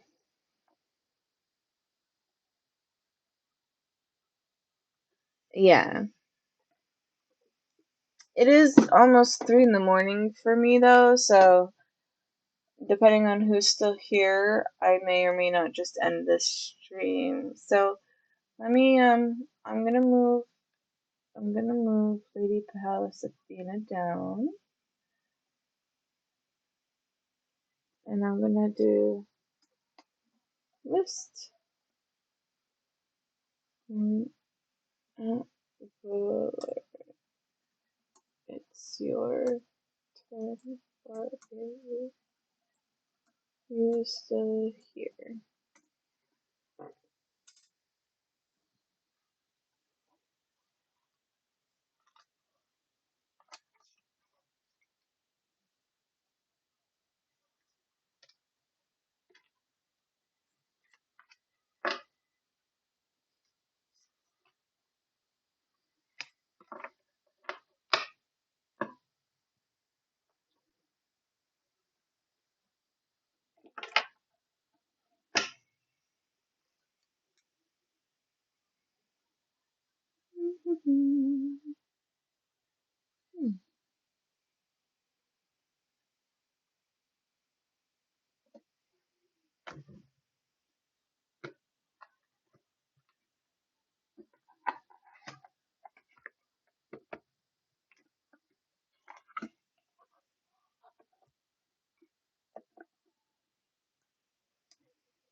Alright.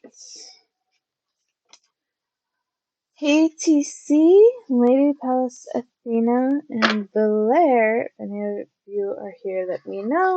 I will be finishing packing up my cards soon, and if none of you are in here, I'm going to end the stream so I can go to bed. To be frank. To be frank with you all. Mm.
Super dial.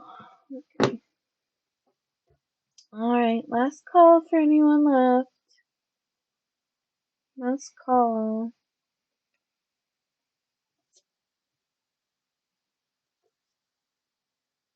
Alright.